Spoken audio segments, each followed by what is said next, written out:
Well, hey, it's time for Ask the Tech Guys. I'm Leo Laporte. Coming up, I'll tell you about my new Instagram sweater. It's made out of seaweed. Oh, boy. And I'm Micah Sargent, and we share some tips on how you can keep your credit card number from being stolen. It's tasty, too. Then Abuelsamid will explain why EVs maybe should be taxed. It's all coming up next on Ask the Tech Guy. Seaweed? No. Go Niners. Chiefs! Podcasts you love. From people you trust. This is Twit. This is Ask the Tech Guys with Micah Sargent and Leo Laporte. Episode 2011, recorded Sunday, February 11th, 2024. Protective Pessimism. This episode of Ask the Tech Guy is brought to you by Delete Me. Have you ever searched for your name online? Don't. You will not like how much of your personal information is right there on the page. Terrified me. That's why we turned to Delete Me. Delete Me helps reduce risk from identity theft, credit card fraud, robocalls, cybersecurity threats, harassment, and unwanted communications overall. And I'll tell you what, if you're a business, you need to use Delete Me for your managers. Because the bad guys, they did it to us. They sent a text message to all of Lisa's direct reports saying, I'm in a meeting, but I need you to go buy me $1,000 worth of Amazon gift cards right away. It wasn't Lisa. How did they know who Lisa was, who her direct reports were, or what their phone numbers are? It's all online, folks. First thing we did is sign up for Delete Me, and it's been great ever since. The first step, we'll give them some basic personal information. That's how they know what to take away, what to remove. Delete Me experts will then find and remove all your personal information from hundreds of data brokers, helping reduce your online footprint and keeping you and your family safe. But it doesn't stop there. They'll continue to scan and remove your personal information regularly, which is important because there's new data brokers all the time. Plus, these lousy data brokers, they'll repopulate your information. As soon as they remove it, they start looking for you again and fill it right up again. I'm talking addresses, photos, emails, relatives, phone numbers, social media, property value, and more. Now, privacy exposures and incidents affect different individuals differently. So you'll love Delete Me's privacy advisors who will talk to you, will help you. They'll ensure that you get the support you need to understand what's going on and why it's important. Protect yourself. Reclaim your privacy. Visit joindeleteme.com/twit. Don't forget to use the code TWIT for 20% off. That's joindeleteme.com/twit.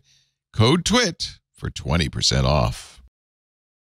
Well, hey, how are you today? It's time for a special Super Bowl edition of Ask the Tech Guys.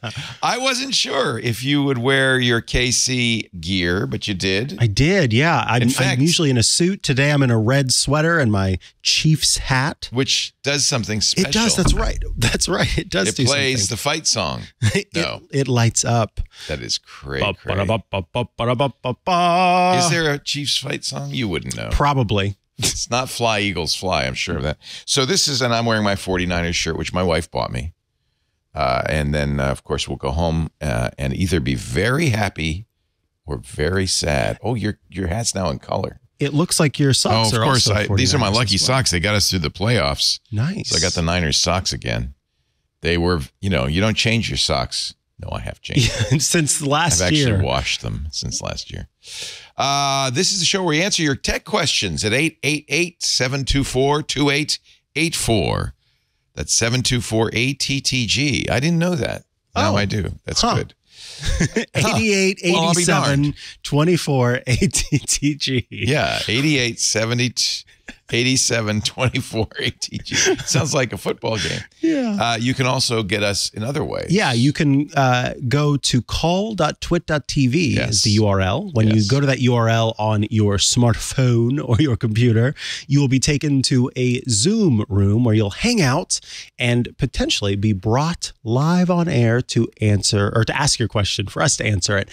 Importantly, if you do choose that route, down at the bottom of the screen, either on your computer or on your smartphone, you'll see a little hand, and typically below it, it'll say raise hand. You want to click or tap on that button because when you click or tap on that button, that lets us know that you indeed do have a question and that you're not just hanging out in the Zoom room, because we do have some folks who do that, which is fine. So make sure you do that. And then the other way to get in touch is atg@twit.tv, an email address, if you will.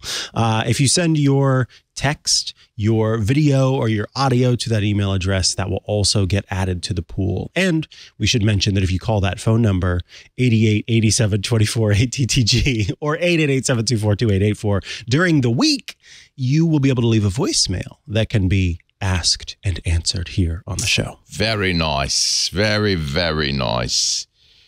We got a lot of emails. I'm almost tempted to jump the queue with one, but I won't. No, I won't. Okay. We've got a pile right here. We'll go through them. Okay. You can jump the queue. I can jump. Sometimes I read one and I go, I really want to answer that one. Answer it. So they have, you remember that device that I showed you, the Flipper Zero? This is a pen testing device to test, penetration testing to test your security. I gave it to Father Robert. He says he's done some things to it to make it even more powerful. Robert, you better not go to Canada. I was going to say, did he head to Canada? Canada has declared that any device that can be used to capture, analyze, or interact with your remote keyless entry system will be illegal. Illegal, including the Flipper Zero. It's now, and actually that's going to sell a lot more. I was going to say, more people will be buying them, right? The banned Flipper Zero. What is the definition in this case? Because is it not already illegal to use a device to break into a car to then drive off with it if you don't own it? That's already illegal. But it's too easy to do it. And so I think it's not unreasonable to ban device. Flipper Zero is a very poor choice, though, if you're going to do this. This is not a good way to do it. There are better ways to do it. So, because it's $200, you can get a $30 device. And anyway, fine. Go ahead, ban it. I don't care. There'll be a good brisk black market for Flipper Zeros in Canada. Speaking of things you should not do, I don't know how it got through the App Store. Apple really makes a big deal about how the App Store protects you. This is why we don't want to comply with the European Union's request that we open an additional. It would be a disaster for security. Meanwhile, Apple has let a fake LastPass through. Did you fall for it? No, I didn't fall for it. But here's the thing. This really upsets me because I have this built-in skepticism when I browse the Google Play Store, and I will do my full due diligence, make sure it's coming from the right developer, all of this stuff to make sure that I'm downloading the app that I'm expecting, that I think it is. But I will be honest that when it comes to the App Store, for the most part, I don't have that same level of skepticism. And it's reminding me that it's important to have that same level of skepticism. You need to be looking not just at the name of the app or the fact that it's in the App Store. You need to be looking at the developer who makes it. Oftentimes what I will do, I do this from time to time, is in the sort of second area where you've got the ratings, you've got the age, you've got the category, you'll also see the developer. It's handy to tap on the developer's name and see what other apps they've put into the App Store. Because if, for example, you're downloading an app from Microsoft and you want to check that it's actually from Microsoft, you can tap on that section and you can see, okay, here are all of the other Microsoft apps. They're there as well. And then kind of that's a good jumping off point to follow through. Here, we would have seen that it was from Parvati Patel. And upon tapping on it, you might see that there are no other apps that the person has created. But this one has a 5-star rating. Yes. The reviews are very good for this one. So you might say, one of your techniques is to look at the ratings. See that 5 stars. Of course, there's only one rating, and it's from Parvati Patel. But that might fool people, too. Yeah. The other giveaway is it's LastPass. There's no T. But it looks like LastPass. It's the same LastPass colors. The LastPass is warning people, do not download it. Bleeping Computer, which has the article, said we didn't test it, so we don't know if it's malicious. Nevertheless, something like this should never get into the App Store. And the fact that it did kind of undermines Apple's arguments that, we are the stewards of your safety and protection, and you should never let a third-party app store in, the super secure walled garden. Well, At the very least, it's terrible timing that this is happening right after Apple complained about letting things happen through the third-party app store. No kidding. Anything you thought was a big story? I was just kind of scanning through the stories of the week. I mean, of course, we cover them all later today on This Week in Tech, our big show. But. Yeah, and we talked about it on Twig, but you did have that piece from Quartz about your phone not listening to you. I think it's your always phone is not listening to you. It's always a handy reminder to bring that up again. Yeah, your phone is not listening to you.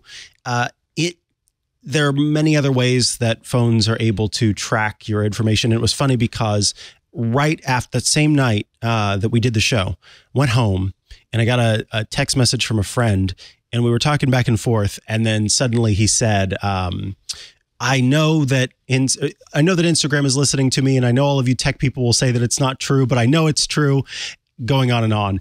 And it was just like, quite literally on that show, I had mentioned that the struggle that I have is we can provide as much proof as we want to, nobody's going to believe us. People don't believe us whatever we say. So your phone is listening to you in the sense that when you type something into Facebook or Instagram, you're telling them, or you buy something on Instagram, you're telling them what you're interested in, but it cannot turn on the microphone without your knowledge. And the article referred back. The Quartz article referred back to a study from 2018 of Northwestern University, where they really looked deeply into this and found no evidence that an app can turn on your phone without the light coming on your phone. And apps aren't sending about all this. It would be mounds of data constantly if it's recording everything you're doing.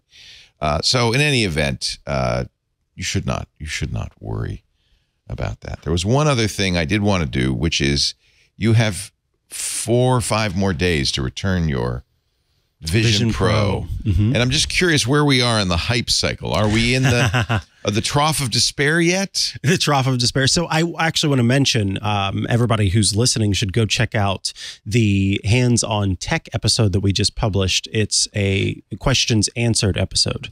And it was more than an hour worth of answering different questions. Wow, good. That I think. What did people want to know? People wanted to know, first and foremost, the comfort.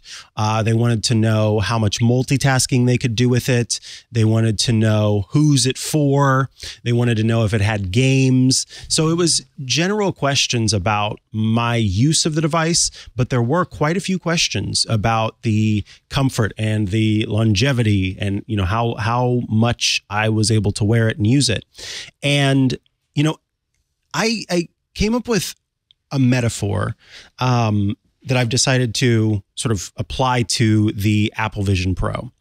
And I am looking at this Apple Vision Pro like I think astronauts would have looked at the spacesuit that got us onto the moon in the first place.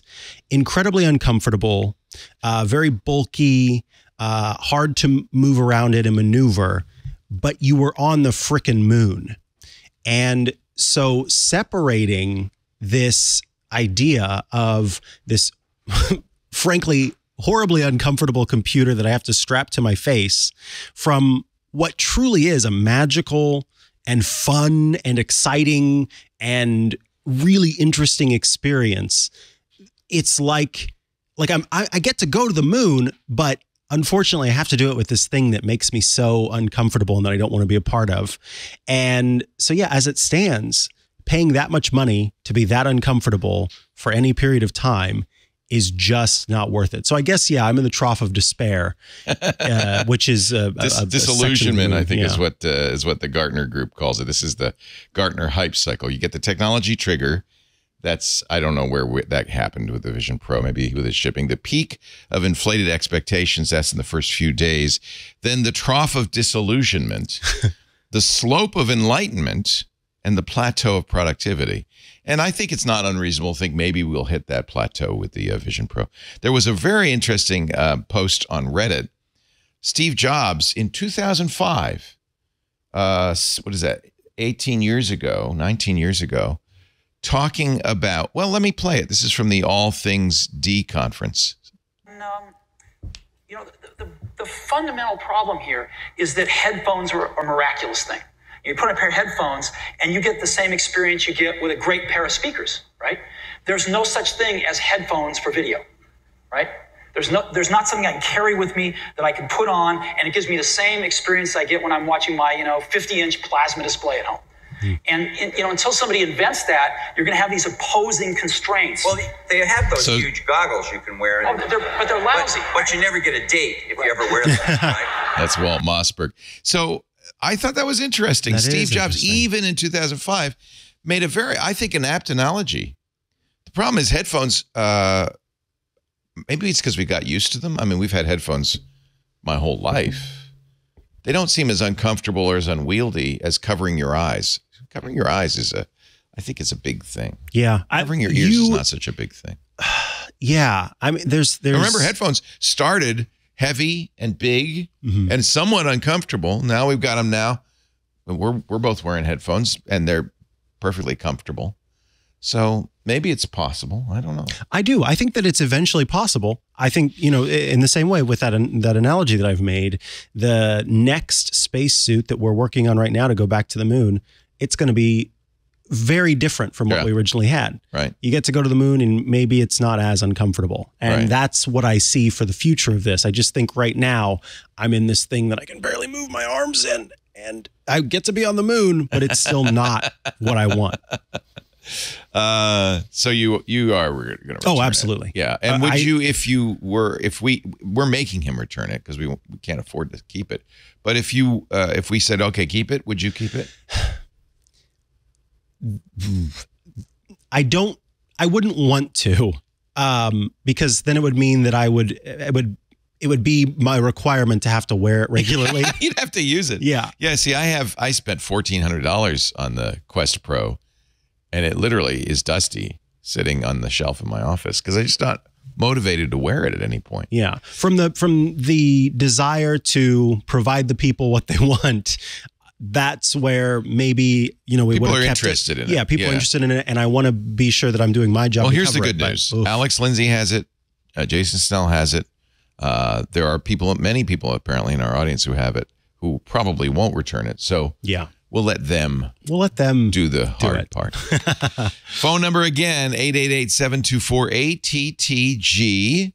If you want to call in, who should we talk to start this? We can talk, but you were really interested in that one email. You want me to read it? I'll read it just really quickly because I thought it was interesting. He's going to jump the line a little bit, though. Paul, I'm a Twit Club member, so you get to jump the line. Ooh. Thankful for all that you do for us, Leo and Mikah. Your name's in here. I finally decided it's time to make some changes to my internet and streaming services, but there's some areas I'm unsure of.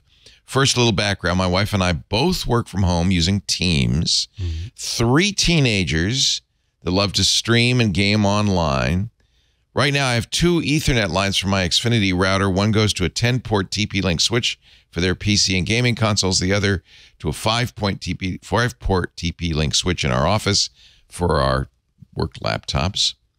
We use Xfinity, have a plan with a leased router that upgrades every 2 years. Okay, that's good. Upload speeds of 900 plus megabits. Upload? I think he means download. Because I have that gigabit service that they offer, and it is download only. It's about 30 megabits 30 upload. Yeah. Same. We also have TV service, but we only use it for live sporting events. We pay over $200 a month. Oh, they may have a symmetric business plan. We also have streaming services on top of that. I'd like to make some changes, especially since there are other internet service providers out here. Get rid of TV, but I'm worried that I don't know what speed I need that my wife and I could both work and not be affected by Abor's streaming and gaming. I think gigabit would be enough. I was going to say gigabit's probably enough. And I think that, especially if you're in a home and not an apartment complex or something like that, you're already in a better place because it means that it's more likely that you're not going to be competing bandwidth-wise with a bunch of other people who are on that same node. I think that if they truly are upgrading the router regularly, or I guess if you go with a new system, then you're going to get something else, because that's going to play a role, right? It's not just how fast you are, but it's also is the hardware capable. So we went to, in a similar situation, although we don't have that many teenagers, thank God. But during COVID, I really wanted to upgrade, and that's when we went to gigabit, and we used a Ubiquiti router and switch and Ubiquiti Wi-Fi, and that has been more than adequate for the streaming and so forth. The nice thing about the Ubiquiti, the Ultimate Dream Machine, at least the rack mount unit, is it can have a second internet connection that you will then bond to increase your speed. So it is maybe the thing to do would be get a router that can do that bonding. Not necessarily get the second provider yet, but at some point you could get a second line from Xfinity and do bonding. And so if a gigabit wasn't enough, you could do that. I think a gigabit is, we're so spoiled now. That's a lot of bandwidth. Your Teams upload, if you're both on Teams at the same time and you have at least 30 or 40 megabits up and 30 or 40 megabits down, you're not going to use more than, in fact, I think with when we use Zoom, correct me if I'm wrong, John, I don't know if you know, but I think Zoom doesn't use more than 18 megabits a second. I think that's the max. 18 megabits a second. Do we know how much Zoom ISO uses per call? I think it was surprisingly low to get a good high resolution call. So let's say you need 40 up and down for you and your wife for work. Your kids are just downloading. They're not uploading. But I think it's the same situation. Netflix says, in fact, I'll show you the Netflix speed calculator. That's actually a useful thing to know. It's for Netflix, but it gives you a rough ballpark figure of what you need for any kind of streaming video. Let me see here there it is. Internet connection speed recommendations. So if you wanted ultra high definition 4K for Netflix, that's 15 megabits. And that's down. 15 megabits down. Yeah. Easy peasy. So I think even if you have 4 teenagers, that's 15 times 4, that's 60. Yeah. And you're doing it, that's another 40. That's still only 100 megabits. That's a tenth of your total download capability. I think you're okay. Gigabit is really a lot more than we think. And I think more importantly, we assume that we need a lot more than this. Now, I would say you want 25 megabits down for Netflix ultra high definition. I agree. But even then, that seems low. That's Netflix. That's their official number. But even then, I just don't think a gigabit, I think, is plenty. Agreed. Plenty. But you're right about the equipment. Get some good gear. That'll help. And don't all be on Wi-Fi. I noticed he said Ethernet for the office. That's good. That makes a big difference. Yeah. And, a lot of the modern hardware will have things like bandwidth steering where depending on, because different types of traffic. Yeah. Call it QoS. QoS. Look for that also, because you can then say prioritize teams. Yep. There's different tagging that happens in the back end of what is being sent and delivered. And so it can say, hey, if it's Microsoft Teams or some other conference system, I want that to get priority so that mom and dad can make the money so the kids can play the games. Right. Yeah, I think that honestly what it would often do is say, well, prioritize two-way streaming and then prioritize one-way streaming and then email. And then, yeah, exactly. So great question, Paul. Thank you. And I hope you don't mind that I jumped the line with that, but I thought it's something a lot of people might want to know. Exactly. How much is enough? Those general universal questions. You can now somebody was telling me, my friend Brock was telling me, they're moving to Philadelphia and they're getting Verizon Fiber 2 gigabits. And he said, well, I have to upgrade my hardware because most of my hardware won't handle 2 gigabits. So he uses a Firewalla as his firewall, which is a great little product. And they do have a 2.5 gigabit version. So wow.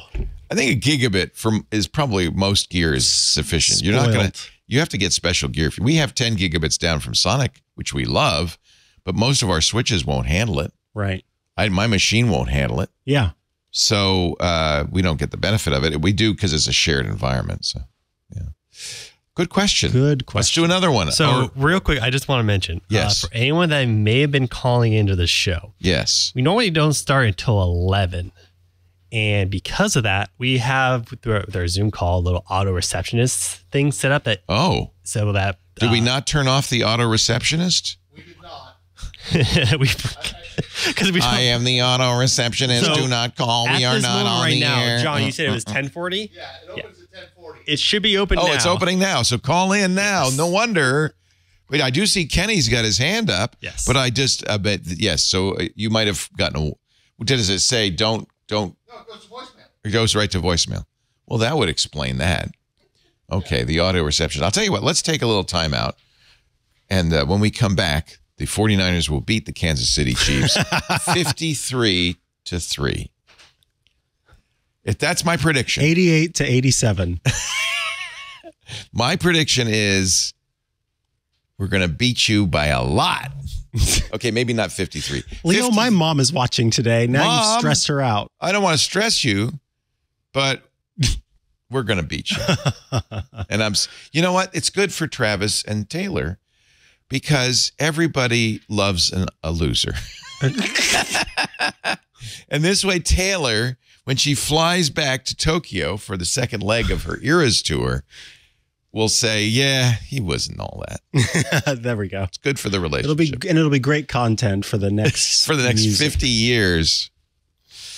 All the songs about Travis's version. Do you think there is some conversation that the NFL won't let the Chiefs lose because Taylor Swift is so good for the NFL? Sorry, are you saying it's like professional wrestling now? And so there are those who say that. The Super Bowl? And what happens is you talk to the refs and you say, just, little nudge in the Taylor Swift direction because it's good for business. Come on. It's good for business. But you know what else is good for business? What? Seeing Taylor Swift cry on camera. Oh, yeah, and then getting all of the fans. And then she'd get a big hug from Travis, and they'd walk off into the sunset, and everybody would feel bad for them. And then she'd write a song about the Chiefs losing. Yeah.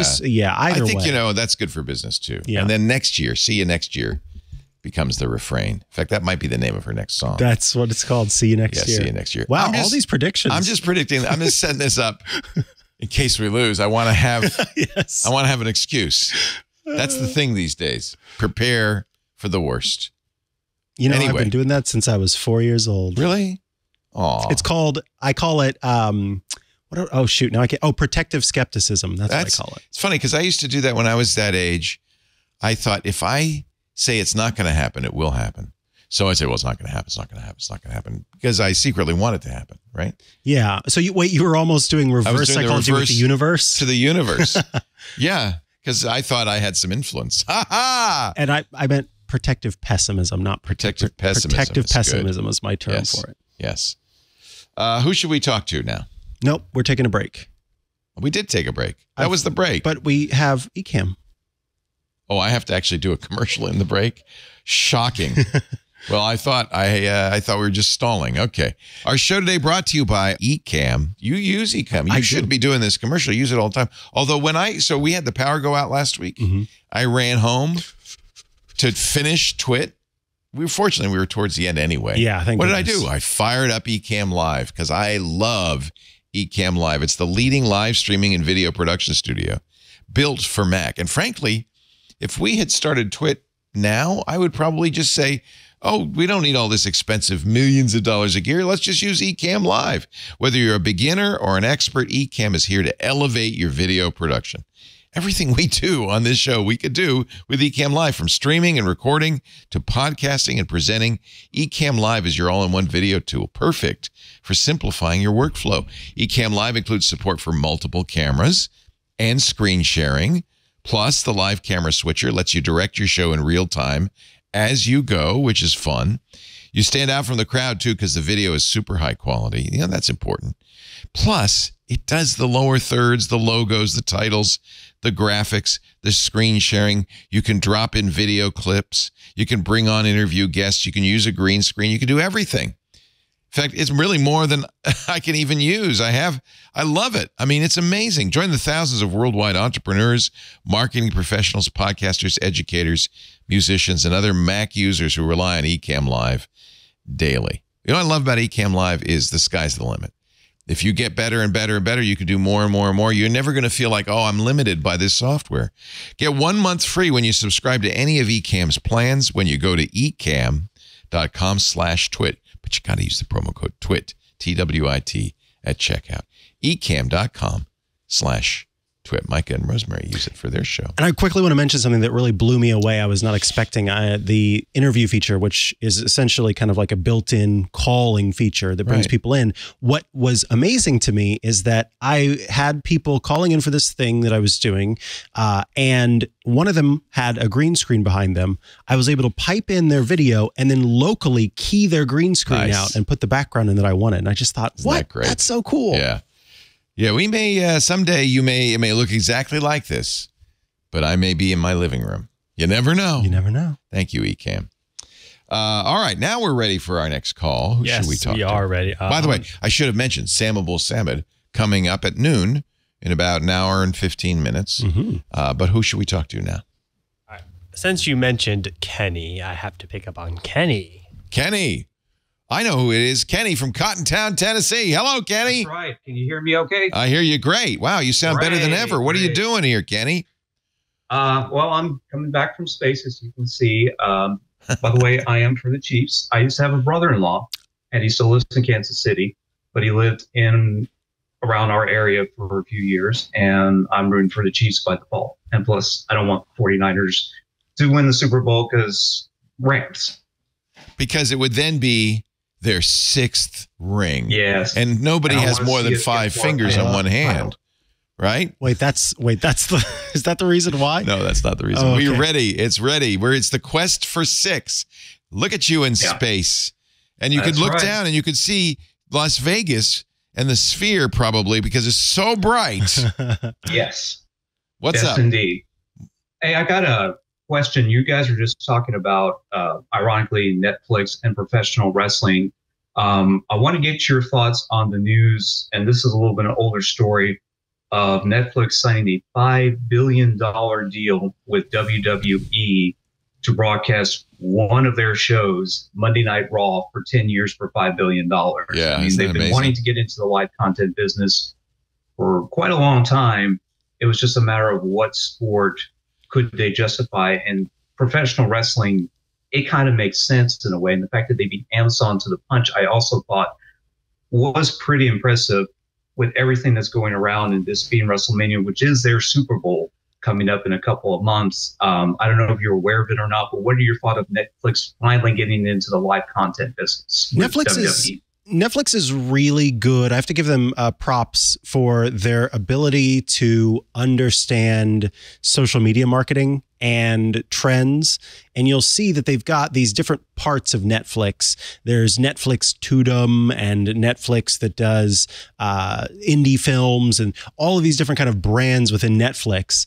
And so I'm not surprised to see them realize that there's a branding play here, that they can really get people excited. And because that's the thing, it's this whole network that Netflix does where it's not just what's on Netflix itself, but they've got Instagram accounts and X accounts, formerly known as Twitter, and other places where they're posting this stuff as well. So yeah, I think that if their first dip into live, it makes sense that it's something that I think so much aligns with the way that they do everything else. If they had done golf, I would have been a little confused as that being you don't have as much of that social media presence and memes and everything else that's involved. If they had done, I don't know, snowboarding for live events, this just makes sense to me as an opportunity. Yeah, that's all I have to say about it. I'm not a wrestling person, but I just think Netflix in this lineup makes Not a sense. fan of Stone Cold Steve Austin? I know many of them. Dwayne The Rock Johnson. Dwayne came from WWE Raw. Yeah, what The Rock is cooking. Yeah. So consider what Netflix business issue is right now, which is it's one of the most expensive streaming subscriptions out there. And there's a problem because people watch hits. So they buy a subscription to Netflix for Stranger Things, but then it's over. And somehow Netflix has to keep them subscribing. And a lot of people, I keep hearing people say, this is what I do. I sign up, I watch the show, and then I cancel. Yep. So Netflix has a problem. They call that churn, people who sign up and cancel. Netflix has a churn problem. They need something that's going to keep people signed up continuously. And Raw offers that for sure, because it's every week, right? It isn't, I mean, numbers wise, it's not, USA Network said they have 17.5 million viewers a year over the course of a year. So it's not massive, but very importantly, the demographic is, which is, it's one of the best performing shows in the demographic of 18 to 49-year-olds. So that's a very prime advertising. So that's kind of interesting. Netflix has only recently turned to advertising. I should point out that we kind of see this coming. Netflix did its first live streaming event with a Chris Rock comedy special last year. Do you remember that? And I think that was their test, to see if people would tune in, because you're not the tune in generation. Yeah. You're I'll watch it when I watch it. And so that's one problem with live, is that's not how we're conditioned to watch. So I think they were very curious to see if Chris Rock could get the draw with a live show. I think he did. I think it was a success. I know we watched it live because I wanted to see what he said about the slap, right? So I think that was a good test for them. They said, all right, but it's such a different business model from the watch it when you want to watch it. Now, I might have a little insight into that because we are also a podcast network, a watch it when you want to watch it. But from day one, we've done live. The live audience is a small fraction of the total audience, but there's something about that live audience, which includes you, Kenny, because there's to say, I'm going to get up on a Sunday and watch this show. Right. Those are your most devoted fans. Those are the ones who are not going to churn, who are not going to watch and then cancel. And so it's a value. The people who watch live are a really valuable part of the audience. So I think Netflix, it's an experiment for them. Part of the reason they bought WWE, it was a lot cheaper than Apple bought MLS, Major League Soccer. They got YouTube bought Sunday Night Football or Sunday Football. I mean, those are billion-dollar deals. I don't know if they ever mentioned a price on this, but I don't think it was as expensive as though. So it's a great way for Netflix to experiment. And as you said, I think they're very, very good business people. So I think that they said, I don't feel like this is Netflix saying that our future is live. Right. By any means. No. I think they want to test this out. It's one more place for them to test. Exactly. Yeah. And you're so right about the churn. I think that's a really good point that, I know many people. I'm not one because I'm in a privileged enough position that I can keep the subscription over time, but I know quite a few people who they wait for the whole show to come out if it is released piece by piece, and then they get the subscription so they can watch it during that period of time, and then they cancel the subscription afterward. You could tell that worries them because, for instance, they made 18 sequels to Bridgerton, right? It's like, well, we got people to watch Bridgerton. We got to just keep making more Bridgerton. So I'm just going to look at a list of the most watched Netflix series. Number one, this is the 91-day list. So, Netflix, it's interesting because Wednesday was number one, then Stranger Things, Dahmer, Bridgerton, The Queen's Gambit. But they don't get numbers that are, for instance, they don't even offer numbers that are comparable to TV numbers. They talk about billions of hours viewed and things like that. I think there was even a push recently from producers and directors. They want to know the numbers. To try to get them to do numbers. Yeah. I think this is Netflix being very smart, being canny. And without, look, this Major League Soccer deal that Apple did, 10 years, right? The YouTube Sunday Ticket deal, I think, is 5 years. That's because these are franchises that are guaranteed, right? Major League Soccer is actually kind of a risky bet for Apple. Apple's just got a lot of money. But everybody's looking at live as a way to kind of keep the audience engaged. The live viewing is the only thing that still drives television ratings, right? People aren't really watching sitcoms on a Wednesday night to the degree they once were. It's the Super Bowl. Super Bowl, by the way, this year is expected to be the largest by far ever in viewing. I think they said as many as 120 million viewers, which is remarkable. So live is still a driver, at least in broadcast. We'll see if it's a good fit for Netflix, because Netflix is not traditionally, you watch when you want to watch. Yeah, that is going to be the interesting branding play, right? To figure out how Netflix makes it clear that they're doing something that is indeed live, as opposed to what I've always known Netflix for, which is I go there and I look at the library and I watch something when I want to. Kenny, can you smell what Netflix is cooking? Oh, yes, I am smelling that Raw will probably be among the top 5, maybe not necessarily number 1 in Netflix viewers. And another thing, you're talking about experimenting. One quick thing, ESPN, Fox Sports, and Warner Brothers Discovery are also getting together for essentially a bundled streaming plan. Yeah, I thought that was wild. Yeah. And I don't think that's the good CEO for of us. Fox, who is Rupert Murdoch's son, Leighton, said that this is designed more for cord nevers, because of all the ones that have streaming services, the only one that hasn't done it is Fox in terms of live content. Right. They pretty much held their sports side of it, and now they're getting in. And the irony in all this, everyone was thinking, well, maybe this is ESPN's direct-to-consumer plan. They just announced that that's not coming until 2025. So this is, again, another like exposure and branding where ESPN is trying to get their brand everywhere they can possibly get, because they need to make money. Disney needs to make money because, like everyone else, they're struggling. We're in an interesting time in content, which is it's a complete, disruption time, right? The way we used to watch TV 20 years ago is completely gone. And so all these companies have to reinvent themselves. Remember that the interesting thing about Netflix is they have had big successes with episodic shows like Drive to Survive, the Formula One show. And it may well be that they just see WWE Raw as a way to get, then they will create a whole bunch of episodic content around wrestling as a way to get that wrestling audience to subscribe to Netflix. And then the way they keep them is not with the live stuff. It's only once a week, but with the episodic stuff. So expect to see, and if you're a fan, this will be good news, a bunch of WWE shows. They've done some really fun shows with the NFL where they go behind the season and they watch a team for a whole season, stuff like that. I think that stuff's really, really good. And Netflix is really good at that kind of thing. They are. They'll have a show and then suddenly 6 shows sprout from it, like some sort of terrifying Hydra. Right.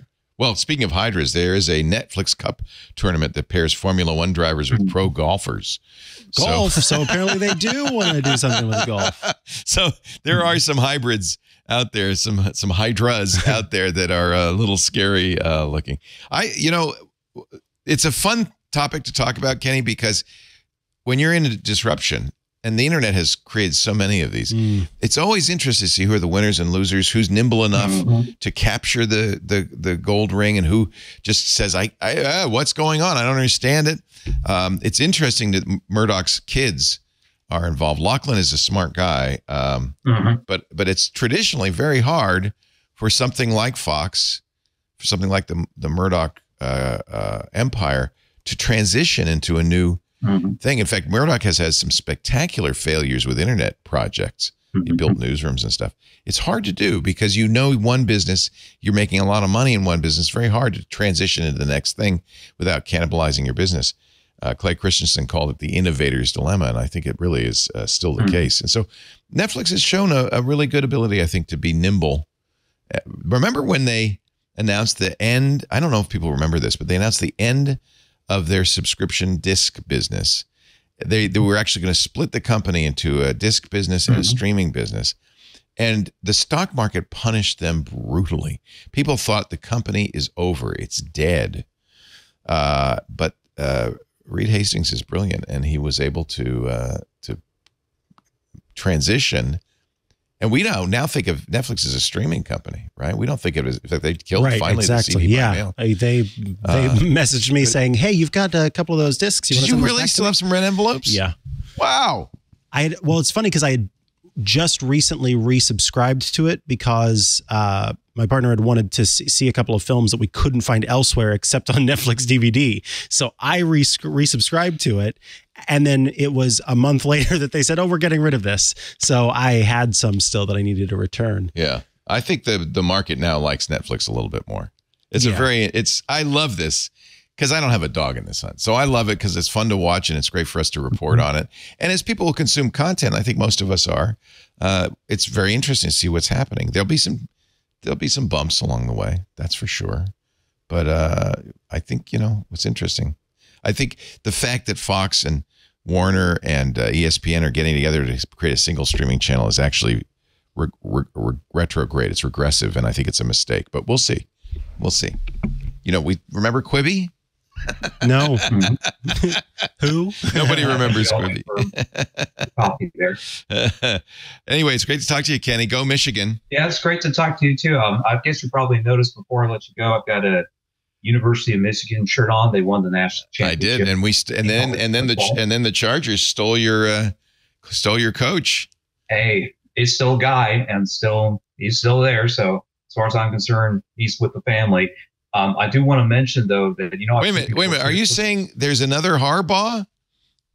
Well, Jim, yeah, he's going to L.A. Yeah. And then you got John, who's in Baltimore now. Yeah. And they're supposed to meet this upcoming season. Yeah, won't that be fun? Yeah, they had a. That will be fun. Yeah. I thought you said Michigan got a new Harbaugh. Okay, good. Well, that's no. There's only two so far. Tyrone Moore is plenty. I think he's going to be capable, but he's going to have to. It may be a couple of years before they get back into the Big Ten national championship hunt. But speaking of University of Michigan, don't worry, Micah. It's sports ball. You just wouldn't understand. I'm good. Yeah. I'm good. Coursea, of course, is Dr. Chuck or Charles Severance has a new program out, and this is for anybody that's interested in learning C programming. C programming for everybody's specialization is just come out. Have you taken courses from Coursera? I'm going to take this particular one because it's on Unix and Linux. And I've had a couple of Linux operating systems installed, one for ARM and one for the x86 64 structure, so I can get comfortable with using Linux more on a regular basis. And I'm going to try the C one out and see what it's all about. C is a great language. And of course, Professor Severance is a big Python proponent as well. He's written a very good Python books. And if people ask me, I always say learn Python, not C. But if you're a coder and you want to, C was my first high level language. I loved C. A lot of fun. Yeah. Hey, nice to talk to you, Kenny. Have a good day. All right, and go Chiefs. Go Blue. Take care. Go Chiefs. Ask the Tech Guys continues with, let's do another call. I'm in the mood. Do we have one? Yeah, I'm going to pick up on Chris once I can hit the buttons. Chris, welcome. Prepare yourself. Dr. Chuck, clinical professor at the University of Michigan School of Information. Chuck Severance. His website. Chris, you have to hit the button and mute yourself. Dr-Chuck.com. It's so... Looks like it was written in C. Holy moly. Looks like it was written in C. So does that mean it has to be emulated? I don't know. So sorry. I couldn't find the unmute button. Hey! What's your first name? Where are you calling from? I'm Chris from South Florida. We've spoken before. Hi, Chris. Actually, I have an update on a call from about 3 months ago. Ooh. I was the guy that Google moved from Florida to Washington, D.C. Yes. Oh, my goodness. Yes. That was ridiculous. Well, I kind of figured it out. I had an old router in my house, and I took that old router, plugged it in, and set it up with Xfinity, and lo and behold, I was back in Florida. Huh. What in the world? So it was the router? God only knows. You think it was the router? Yeah, the router was tied to some IP somewhere. So I went out and got a new Orbi and plugged that in, and everything was back to normal. So is it the modem that you're talking about? The router. Oh, interesting. Because if you plugged an Orbi into it. Well, the modem router combi. Got it. See, I wonder. And you had used that old one in Washington? No. Never? No. It just decided. You know what happened is when you put the new device on the cable network, in order to get to work, the cable network registers a MAC address. In order to get it to work, the cable network, I don't know, did you have to call them and say, hey, I've got a new device, or did you I'm on Xfinity, and they've got an app. If you pinged it with the app. You can self-service it and put it in. So that's what happens is you said, I have new hardware. And they went, oh, okay, fine. And they may have given you a new IP address, by the way. They did, exactly. Yeah. And when you do that, then they're going to give you one from their floor at South Florida. So there's a potential experimented. I put the old Orbi back on, and lo and behold, I was back in DC again. Yeah. Wow. So for some reason, that IP address, the old one, is geolocated to DC. Tied to that Orbi. Yeah. So, hey, I've got a new question for you. I'm kind of a logical thinker, and I use Seagate's backup software to back up my hard drives. Mm-hmm. They co-branded an Acronis backup program. Yeah. That they use. Yeah. But it got updated, and it's throwing up a new question to me, and I'm really not too sure which way to go. It says when you copy it, the last step, it asks, do you want to use this on this machine to clone with a bootable OS, or do you want to use this on another machine? Well, really, my answer to that is both. If the hard drive goes on this machine, I just want to drop the new one. So here's what it's doing. You want the second choice because you want it to be a backup. It's going to be a larger backup because it's what's going to do is it's going to clone the operating system, including all the drivers for that current machine, so that you can boot to that backup. I like having a bootable backup. That means if your internal hard drive fails, you could tell the machine, boot to the backup. It'll boot up, and your stuff will all be there.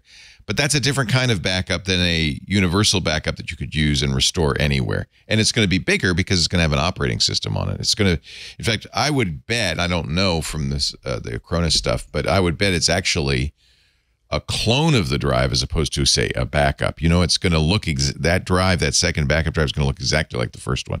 And that's one of the things. They both say bootable. They're both operating. bootable? Okay. Both says one to replace the disk on this machine, and the other option is to use on another machine. But they're both bootable? Well, then maybe then the one that for this machine is copying all the drivers for that machine, the hardware drivers. Then if the machine died and I had to move that hard drive to another machine, I wouldn't have the drivers. Right. The wrong drivers. You wouldn't have the wrong drivers. That's not. I really want to use the option to use on another machine. Well, I don't think it'll matter because even if they do that, you should be able to restore the backup onto a new machine. It just may not be bootable on the new machine, right? So it depends on what you want. I like having a bootable backup. Me too. That's absolutely what I want. Yeah. So then choose the first option. Choose the bootable backup on this machine. You should still be able to restore it on any machine. Right. Okay. It just may not boot. And truth is with Windows is smart enough that goes, well, wait a minute. That's a different video card. Let me go see what else I got. So it's not necessarily going to break it anyway. But I think they were just, hedging their bets on that. I didn't know Droopy Dog was the voice of Microsoft. Oh, no, I can't boot. I have a different driver. No, it's. I don't think Windows sounds like that, although it should. Yeah, I kind of like it. Yeah. Well, thank you, guys. I appreciate your time as always, club member. We love you out here. Beautiful. Thank you. Thank you so much for your support. Do you get? Let me ask you this: a little market research in the C2 market research. Do you get value for your $7 a month? Oh, absolutely. Okay. I don't. I own a Tesla. I don't know how to turn the radio on in a Tesla. All I listen is to podcast. Yeah. And the funny thing is, I listen to the ones with the commercials. I actually enjoy the commercials. I don't go for the commercial free. You'd be surprised how many people say, well, I don't want to join the club because I like the commercials. You can do both. Yes, you can do both. You really can. The thing about the club is, the reason I ask you this is we want to give you value, but really you're doing it to support us. That's the internal value is, well, I want to keep the content going, but we try to give you, ad-free shows and additional shows in the Discord and all that stuff. $7 a month, but we want to make it a thing that some people will go, oh, well, no, I've got to get my money's worth. But I would hope that most people would say, well, I'm doing this because I want Twit to stay on the air and keep doing shows. We really do need that extra revenue. I'll pay any fee it costs to keep you guys on the radio. Oh, that's very kind. And if you're not a member, twit.tv/clubtwit. It does help us out. Very much. It's a tough time right now for media, as you probably noticed. And we've suffered just like many other podcast networks. I don't want to be one of the many who have gone out of business. I'd like to stick around. I think you'd like to stick around. I'd like to stick around. I like what we're doing. Yeah. I think we really, and we're being smart. We're returning the Vision Pro. We're trying to tighten the belt wherever we can. Sometimes people say, well, Leo, how come you have a car? Well, I guess I could walk. Probably better for me to walk. But a lot of what I buy these days, people should know, it comes out of my own funds. I did the radio show for 19 years. That money I put away, saved, so I'd have a retirement. So that's mostly when I spend, which is why I said you could have the Vision Pro. I'll buy it for you. And it mean out of Twit funds, right? And out of my funds. Yeah. But I'm glad you're not going to keep it because I'm not that loaded. Take care. Thanks so much. Thanks for joining the club. I appreciate it. Bye-bye. Yeah, we want it to be something that you go, oh yeah, I'm getting my $7 worth. Yeah. $7 doesn't seem like that much. No, in fact, over on Relay, they just raised their prices to $7 a month. For the membership. They probably watched what we were. Mike Hurley knows what we're doing, but Relay's been struggling too. Look, you know, their Rocket, which is one of their premier shows, couldn't make it because of lack of advertising. That bothers me because that's such a great show. Yeah, absolutely. And you do Clockwise over there. And you're doing okay, right? Well, that's the thing is that there for a while it was touch and go, very bleak. Yeah. We've had some, you know, improvements, but it's still not where we would want it to be. That's for sure. So. And you look at the LA Times and so many, you know, old school traditional media, they're just all suffering. And of course, there's layoffs in the tech industry, which is not suffering. So I don't understand how any of this works. Yeah. Well, and we talked about that on this show, didn't we? That a lot of the tech industry stuff is just, it seems to be one following the other. It's a herd mentality. Okay, the pre-show's over. We can now start the regular show. Oh, it's good. 11:11. We started a little early today if you're just tuning in because of this. I know there's a football game later today. Puppy Bowl. Puppy Bowl. It's all about the Puppy Bowl. You know who I want to win? Fluffy. Team Fluffy. Team Rough. Yeah, is that really the names? Team Rough and Team Fluffy? I don't know. Team Rough. Go. Yeah, Dr. Mom agrees with me. Go Team Rough. Rough. You know, the stupid thing about the Puppy Bowl is nothing. They don't want to win. They're not trying to do anything. They're just running around. Isn't that football? Yeah. You ask your mom that. Okay? Yeah, she's like, I'm probably gonna get a text about that. So who else should we address? I want to pick up on a caller. A phone call. A phone call. Now, the way this works, you press *6 to unmute yourself. Like the man said. *6. And unmute and tell us your first name and socks where are just slightly too short, and it's really driving me I hate it when nuts. That happens. Did you ever in your life wear garters, sock garters? I've thought about it a number of times. Keep your socks up. I think that's one of those things that modern socks with modern materials don't slide down. But in the old days when they were just these saggy wool tubes, you'd have to have something to hold them up. Oh, my saggy wool tubes. There's a few things with socks that are kind of old school. Like, do you know what a darning egg is? I don't know what I can imagine because I know what darning is. So you can put the egg into the sock so you can darn it. I've darned socks. Have you darned socks? Those darn socks. Do we maybe want to do an email or a voicemail? Yeah, let's do an email. And if suddenly somebody starts talking, they're finding their darning egg. That's what's going on. This is from JJ in Union City. Stolen credit card number. I've had a recent problem with my credit card number being used without my authorization. It was used to buy movie tickets and concessions. That's it? That's so sad. Sounds like they went for the $20 purchase. Do you have a teen? I got a notification on my phone, immediately called Citibank, alerted them. Of course, they had to cancel my card, issue a new one. Had to go to all the auto pay accounts. That's the thing these days. It's so annoying, and refresh my credit card. My question is finding a way to prevent this from happening again when I use my card at the grocery store or online. Citibank could not pinpoint where my number was harvested. This is a chance to plug a former sponsor, but something I use every day practically. Sounds like you do too. I do. You know it's where amazing. I'm going. Yeah. Privacy. Yeah. Privacy.com. So privacy.com lets you create credit cards that either are only used once. Bespoke credit cards. Or can only be used by the same merchant. In other words, credit cards that cannot be stolen. They are easy to maintain. You can pause them. You can cancel them.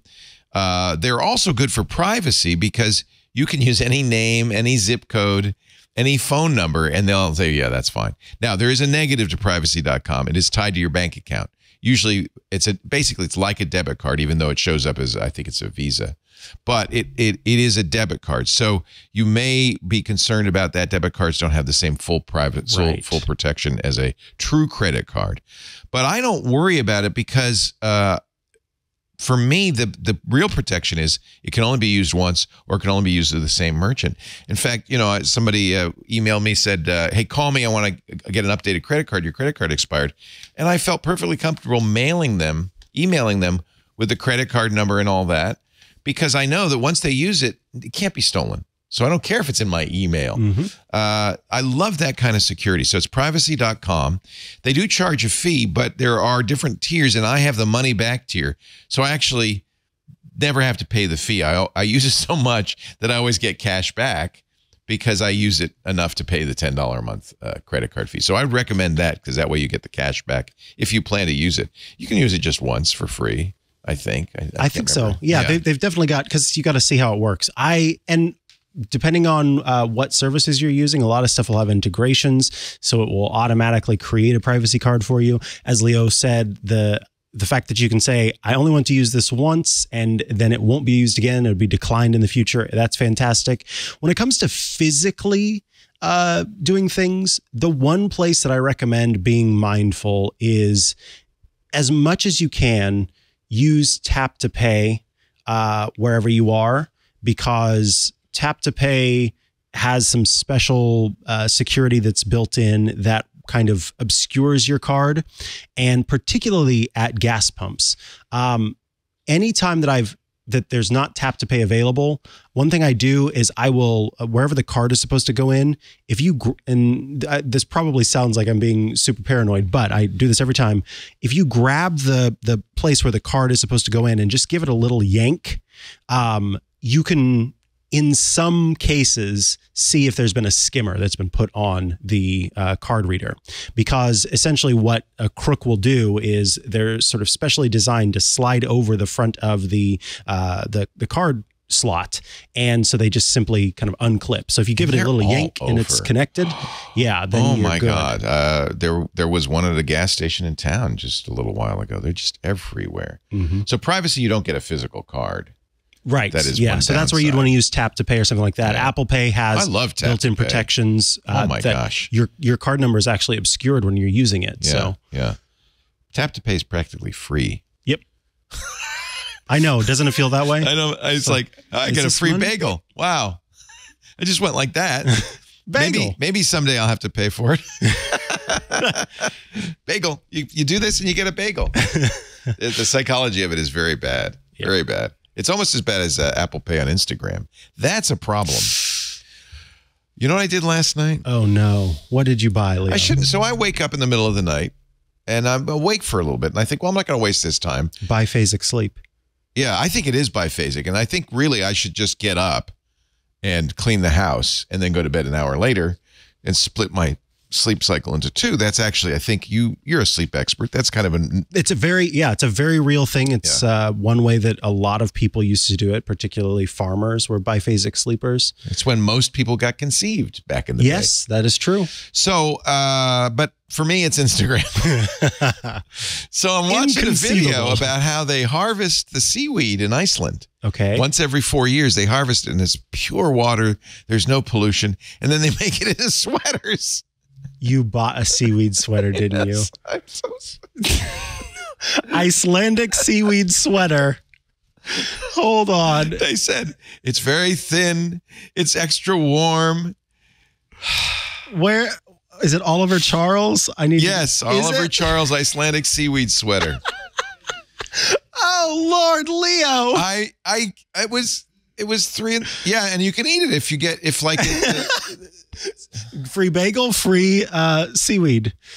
Interesting. I can't wait to see it. Did you get a summer sweater or a winter sweater? Winter. Ooh. They say it'll last forever because it's made of seaweed. It was not cheap. No, doesn't look like they're very cheap. But your sweater wasn't cheap either. I'm looking at your sweater. That's a nice sweater. Yeah, this costs money. A good sweater is going to cost you. I can't eat this one as well. So. Yeah, and I figure this is good. This is like better than making it out of plastic. Certainly that, but you could also just make it out of cotton. Oh, Burke is going to bring us tiny sweaters. So this is the Icelandic seaweed that they make the sweaters from. Lily Can says, Lily eat seaweed? I think she could eat Can this. Dogs eat seaweed? This wouldn't hurt her. It's a lot of salt. I can't eat those. They make me physically nauseated. I mean, let's take a. As long as it doesn't have garlic, dogs can eat them. If it has garlic, they cannot. I will wear my seaweed sweater here when it comes. Please do. I can't wait. Just don't eat it, please. As long as I'm just chewing it on camera. That's how I'll know. If you're chewing on the sleeve, we'll know that it's the Seaweed sweater. I'm not seeing any of the men's sweaters, or are they unisex sweaters? Oh, God, I hope I got a man's sweater. It might have some room in the chest for you. Let's take another call. What color did you get?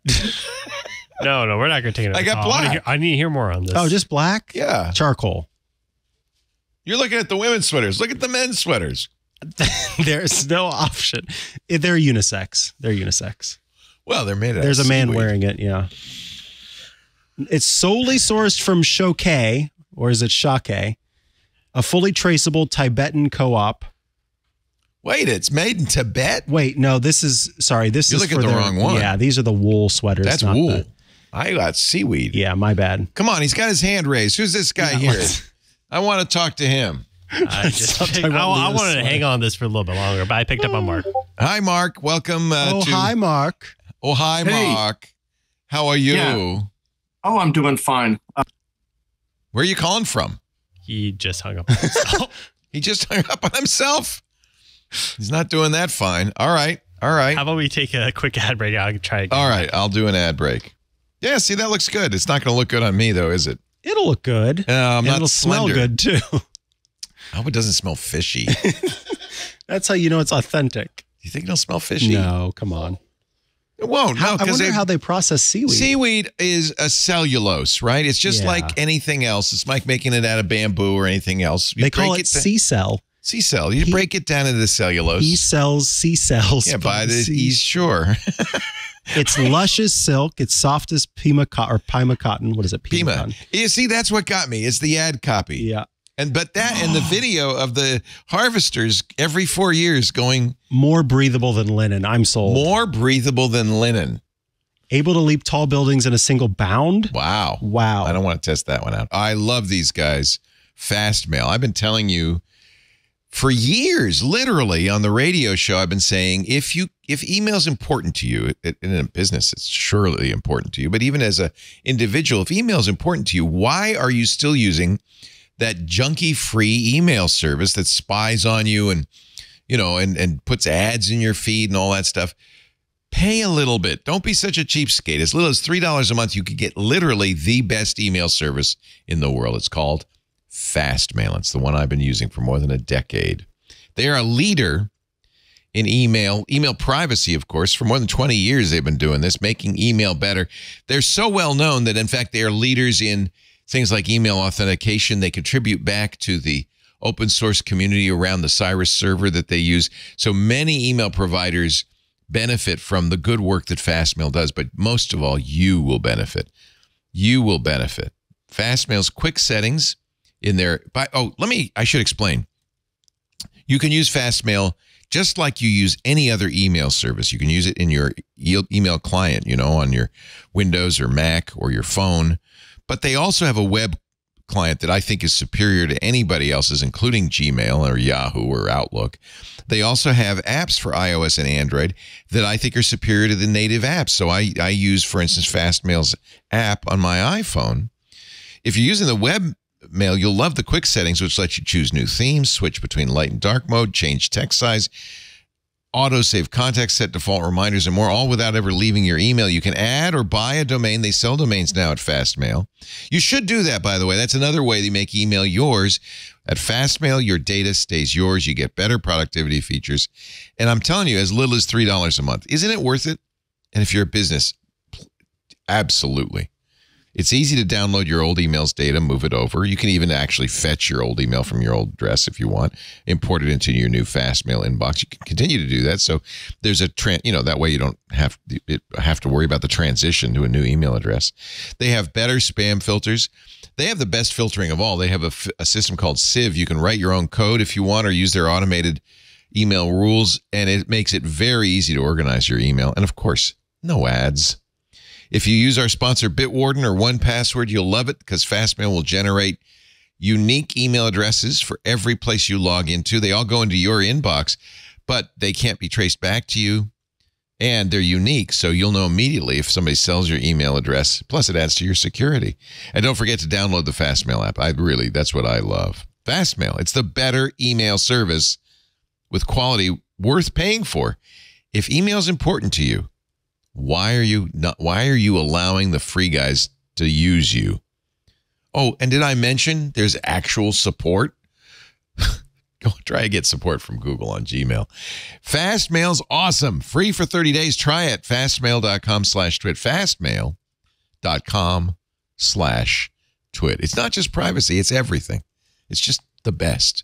Fastmail.com/twit. If you ask, it's a good litmus test for a real geek. If you ask them what they use and they say Fastmail, they know what they're doing. They know they're smart. All right, now. Did he call back? I feel so bad. He hung up, huh? Coming up in half an hour, Sam Abuelsamid, my car guy, he's always great with car information, talks about what's going on in the world of automotive technology. All right. I got him back. He's back. Just make sure you mute yourself. Yeah, press the unmute button, not the hang up. Mm-hmm. No, it was the window in front that said, accept or cancel. And I just hit the close box, which basically blew me out. How annoying. I was trying to kill the window. Yeah. How annoying is that? Well, anyway, welcome. It's Mark? Yeah. Where are you calling from? Your video guy, Tustin. Yeah. Mark from Tustin. Hi, Mark. Hey, yeah. But, by the way, just real quick on the updates. Acronis has a universal restore. Put the I just today, like at 10 o'clock, bought the yearly twit. Put the commercials. I was thinking the same thing. Put the commercials at the end, because we can always blow it out if we don't want to hear it. Just, we were actually thinking about that. I think Lisa said, what if we put the commercials at the end? That's not a bad idea. What we have done is we've added the commercials to the show notes, even for the club members, so you can at least see who the sponsors were. We also have in the Discord, there's a Discord section called All the Ads, where we put the sample ads up. But I think I don't know. I don't want to make club members mad. And remember, the one thing would be that you're downloading now those commercials in addition, right? Mm-hmm. So, I don't know. Yeah. Real quick, too, Mikah, my mom's phone that you asked me. Yeah. The only color change was in the phone app. And since that's mostly what she uses her phone for, that made it feel like to her that it was the whole phone. Ah, so it was only happening in the phone app. Interesting. Yeah. Huh. And remind me what color it was changing? It just kind of grayed out. Mm-hmm. There is a setting in accessibility that basically sets up special colors for different color filters for your screen. What's going on? I'm sorry. Oh, so yes. What are you guys talking about? So our dear listener called in the past and was asking a question regarding his mom. Okay. Mom said, when I'm using my phone, the color drains away from the screen. Is she using it at bedtime? No, that is it was a setting, just right after but you were on vacation when this call happened, Leo, and it was just right after an update. Yeah, and that's the weird thing. It just made the screen just generally look more grayed out. She doesn't care. I just want you asked me, hey, if you ever figure out what the answer was, I'd do it. But my oh, and I like your privacy for subscriptions, because I know people who run out of subscriptions because their card gets hacked and they forget to notify everybody on subscriptions. So those privacy are great for that. Sure. Plus, you don't have to cancel subscription. You just pause the card and they can't get any money out of you. That's probably a mean thing to do, but sometimes it's easier to do that. Easier but it's also it's good not to lose subscription. But my question is about contacts. I've got Apple Contacts and iCloud, and I've finally deleted the stuff on the Mac, because there's on the Mac contacts and in iCloud. But when I dedupe, it just duplicated the same information in the memo section. Is there an app? Oh, that's interesting. That would go through and delete extras. It added it to the memo or the notes. So just in case, people are very, as you might imagine, if you make a deduping program, you're going to be very nervous about deleting something that isn't a duplicate, and people are going to get mad at you and yell at you and maybe even sue you. So they're trying to, cover their bases, I guess. I have never found a good way to dedupe contacts. And really, this is a problem, because anytime you're doing syncing, for the same reason people are adverse to deleting data, you're going to get duplicates. So over time, I have probably half of my contact list is duplicated. Marissa Myers started a startup. Let me see if it's still around. That did actually do a pretty good job deduping. Let me just see if she's still doing it. It had a weird name like Sunshine. That was it. Mm-hmm. So it does require you uploading your contacts to Sunshine. It's trustworthy, and it will dedupe them. And it did a pretty good job of it for me. So it's hard to do it right. Yeah. Honestly, the way to do it is manually. And that's unfortunate. What I always end up doing. Yeah. So go ahead. That's for me. I've used these different services. I've used Sunshine Contacts. I don't know if it's still around because they also released Sunshine Birthday at one point. Yeah. And then I noticed. It's all very weird. I've used the built-in dedupe features that the Contacts app on the Mac has. I've tried them that are in different mail apps, and they always end up being overzealous or not, or underzealous. Yeah, exactly. Over or underzealous. And so what I've always ended up doing is just, all right, I'm devoting 3 hours today, if that's what it takes. Yeah, Sunshine's still around. It's an app now on the App Store and in Google Play. I don't know why I stopped using it. Why did you stop using it? I stopped using it. It was because they never updated the graphics to be modern, and then so it felt like I was using some preschool toy. Yeah. And then on top of that, it all felt very, let me hoover up your details, your and all of your friends' details, and I'm probably going to do something with them later. It just gave me bad vibes overall. Yeah. I'll try downloading it. It did. I seem to remember it did a good job of deduping. It did a good job too of one of the things that I really like is having photos of people, and so it was really good at finding them in their social media profiles. Apple's gotten so good in its contacts, and don't they have a dedupe now? The Apple Contacts has a built-in dedupe feature, but again, it's either overzealous or underzealous. And I think for Apple Contacts, it was underzealous, which makes sense. I'd rather it not delete things that I want to keep. It will, as I remember, it'll show you. It shows you the matching ones and say, well, do you want to merge? Do you want to remove? And you can kind of go piece by piece. And that's like manual, but still it's semi-automatic. Yeah. And it's not perfect, but it's done for me. That's why I think I stopped using Sunshine is the Apple Contact. Are you Apple or Android? I do both. I mean, I've got Apple and Android. Okay. Where do you keep your contacts? In Gmail? Or do you sync them independently? I do them. Actually, I started doing Gmail. And so just simply because I didn't have it, and I think it's maybe this Mac is the one that's causing the problem, upgraded from one of the big 27 iMacs to a Mac Studio. And it just seems like every once in a while, all the contacts go duplicate. Yeah. And then I dedupe, and then it just doubles up addresses, it doubles up phone numbers, it doubles up notes. Yeah. And then after a while it does it again, and now I've got 3 or 4 of each. So I dedupe, and one thing to be aware of. No, it's okay. One thing to be aware of with this is, and this is a problem. So when macOS kind of first came around and started syncing contacts, they had one place that they did it. And then as time went on, they sort of changed the way that you could choose what was in control of how the contacts were syncing, which internet accounts you had. And so one thing is on your Mac, make sure that you go to, and now I'm struggling. Oh yeah. On your Mac, you launch system settings and you choose internet accounts. And look there if you have your Gmail set up as your contact management system, and if you have that turned on. And then when you launch the Contacts app, see there are different controls here. I like to make sure that under Contacts, where I have my settings, that the default account is set to the default account that I want to use. So in your case, it would be Gmail.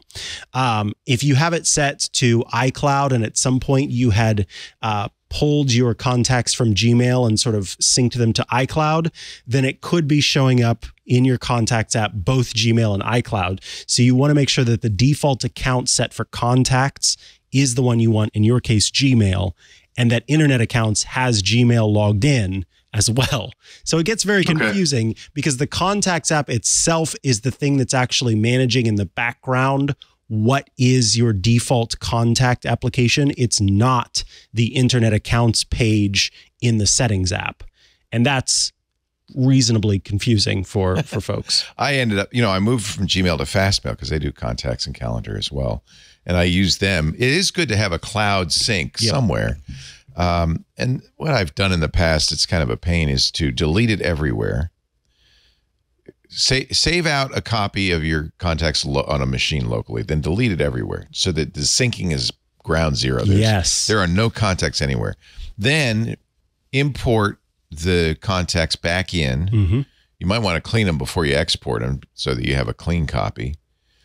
Import them in and let it sync. Then, you can turn on the syncing, a Mac or PC, sync it. Let it sync to all of them. So now you have kind of a canonical contact list that is clean, syncing around. You're going to get the dupes back. That's going to happen. As soon as you have multiple syncing platforms, you're going to get duped. But at least you've cleaned it once. Every once in a while. Actually, I got used to the idea that I'm going to have duplicates and just live with it, to be honest with you. Yeah, after a while, it's like, okay, I'm not doing this. It's like cleaning out your inbox and your email. It's like, their storage is cheap. What I started doing was just stopped logging into those other accounts on my Mac and on my iPhone. I suggest iCloud is what I choose to sync all of my contacts with, and I just let that be the sync for each of them. And everything else just pulls from that.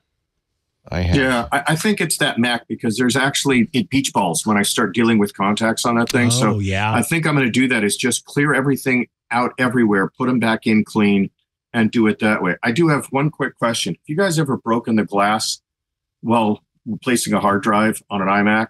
Ooh. And if so, do you have to buy the whole thing? Because the crack is not over the screen. Can you separate that out, or you just have to buy the whole glass with the monitor? Glass, Oh, you don't have to buy a monitor. So the iMac, the glass is just a piece of glass. Right. Well, it depends on how old it is. But it's firmly affixed. It's a 2017, and it's firmly affixed. Oh, is it? To the, it's not the older ones where, you have the older ones, you take the glass out with the magnet. Now it's a laminated screen. Oh, it's laminated. Right. And so, I pulled it out, did all the glue, took it all out, and then I started to put it back in, but the hinge was too soft and it just turned. Nice. It just turned. It's supposed to be like this. Glass was like this, and it did that, and then just fell and broke. And broke just the bottom right part. And so it doesn't affect the screen, but I'm still trying to decide, do I get another one? Can I just replace the glass? But is it too hard to take apart? Yeah, I don't. Anybody tried? We'll have to ask. Yeah, of course, if anyone out there has done this before. I think that those are laminated, in which case, you'd be buying the whole part. Go to iFixit.com and see what they say. There are people in the Discord saying you can get a third party, but how would you laminate it? Yeah, that's what I do. I think you have to get I'm not going to. I think you have to get a new I'm not going to try monitor. that. Yeah, you could just take some black gaffer's tape, since it's just on the frame, and just run some black gaffer's tape across. So you don't see it. Yeah. Purely cosmetic. Yeah. I mean, it is. Since it's just purely cosmetic. By the way, did SpinRite, when I downloaded Security Now, about 2/3 of the way through, it just went silent for a long time. Was it just me? Because I eventually just wiped it out, deleted it, re-downloaded it, and it worked fine this time. About 100,000 people listen to that show every week. I'm going to guess that it was just you, or I would have gotten a few emails. Sometimes that happens. Anybody have a big gap? Maybe we erased the 29 seconds where he admitted to taking over the federal government. I don't know. We're not supposed to talk about that. Shh. I think it's probably local because we have so many listeners. I always assume if there's a problem, I'm gonna hear about it. Yep. Somebody mentioned in Discord. Apparently, I don't know. Did we fix it? Did we fix it? It's working now. Okay, maybe. So these things happen. I'm almost done. I'm 11 minutes to the end now. I apologize. And it worked. Yeah. I was just curious. Hey, here's a question for Steve. SpinRite. When I use the new one, I can SpinRite the same drive multiple times. I get the same smart error. If I SpinRite the drive with the old SpinRite and then SpinRite again with the new SpinRite, the smart errors go away. I haven't. Well, that's a question for Steve, as you said. So you know what? Yeah, not here. you should ask him. I'll ask him if I remember it, but it would be better if you asked him. Yeah. I think my head's spinning. I don't. Yeah, I spin it with the old spin right. Spin it with the new spin right, but then the old spin right spins it. Hey, Mark, it's great to talk to you. Okay, thank you. Take care. Bye bye. Scooter X says, "Throw that drive away." It may be that's a sign that the drive is not happy. I was just looking. I use a card hop. FlexiBits, does Fantastical, and then because I have a Fantastical subscription, I also have their card subscription. I tried using card hop. I'm almost feeling like I shouldn't even be paying for Fantastical. It's not that different, is it? Oh, my heart! I love FlexiBits. I live and die by Fantastical. I wouldn't be. I just have. Yeah, it is how I calendar. Yeah. But I understand. Like if you don't do that very often, then I don't have much calendaring to do. I basically show up here and that's it. I don't, and I'm looking to see if CardHop does deduping. Oh, that's a good question. I bet they do. How could you have a third party address book and not support that? It has smart lists. It has. Oh, I guess it doesn't. I don't see deduping. No, in fact, it's in the FAQ. They may have decided it's not worth the risk. Well, and they say because Mac OS has it built in. Oh, okay. That's what it says in the FAQ. So, yeah. All right. What are we doing, Mr. Producer? You know we haven't done in a while? What we haven't done? A voicemail. Let's do a voicemail. I guess, yes. Hey, Leo. Hey, Micah. Hi. This is Hank calling from Vancouver in beautiful British Columbia. Hi, Hank. I have an older TP-Link router. It's a Wi-Fi device as well. It hasn't been getting updates properly now for several years. I'm just wondering, am I exposed or are there any concerns? Yes. Follow-up to that is I'm considering working over to one of the open source firmwares. And I'm just wondering what you might think about that. Thanks. Good questions, Hank. So first of all, absolutely, when your router starts getting updates, you should update it. The router is often one of the biggest problems in security. There have been many security issues. People don't think about it, I think. Yeah, it's because it's hardware in your closet, right? Here's TP-Link's security page and their security advisories. And yes, there are vulnerabilities. So if you're not getting updates on any hardware like that, router particularly, I would get a new one. Now, you did mention third-party firmware. There are a number of third-party firmware designed for routers. There's DDWRT and there's Tomato. If either one supports the TP-Link, that might be a good option. You could put that on there, and those are being kept up to date because they're open source. So you could keep those up to date. So if you didn't want to buy new hardware, there's another reason to get new hardware. I mean, honestly, it's going to be better. You're going to get exactly. Yeah. I think it's worth investing in new hardware. I understand the desire to keep that around. Expensive though, I don't think. Yeah, well, the Wi-Fi ones are more expensive. Yeah. Yeah, if you can, it's a better idea to get new hardware. I'm seeing vulnerabilities, a number of vulnerabilities that have occurred in the last year in TP-Link. Yeah. They patch them. That's one good thing about TP-Link, and I like They'll patch them if your hardware is newer. It's up to date, right? Yeah. So, good question. If you've got something that old that it's no longer getting any updates, it's probably time to move on to something that will get updates. Although, now I'm thinking about it, how often does my router get a firmware update? Mine's more often because it's fancy schmancy. But well, that's another thing I would recommend from now on, and Steve has said this as well on the Security Now, when you get an IoT device, it's really important, and a router is an IoT device, that you get one that automatically updates, OTA updates, over-the-air updates automatically, because people forget. Yeah, and also it can be difficult with the way that it used to be, where sometimes you would have to No, I'm still using Eero, Andrew. I meant fancy schmancy in comparison to our old school routers that you just... And Eero is automatic over-the-air updates. Absolutely. You don't think about it. Don't have to think about it. In fact, they update fairly frequently. Exactly. And that was my point. And I can remember in the past, it was a modem that had a firmware update, and it wasn't handled by the ISP in that case. And yeah, it is a pain in the butt. I had to find a friend who had a Windows machine so that I could plug an Ethernet cord directly into it and then flash it with the new. It was a nightmare, and people don't know that they're supposed to go and find that. So yeah, it can be pretty messy. I would say yes. Either use the third-party firmware if it's available for the particular model of router. Not all routers are supported, or get new hardware, and you might benefit from getting new hardware. Exactly.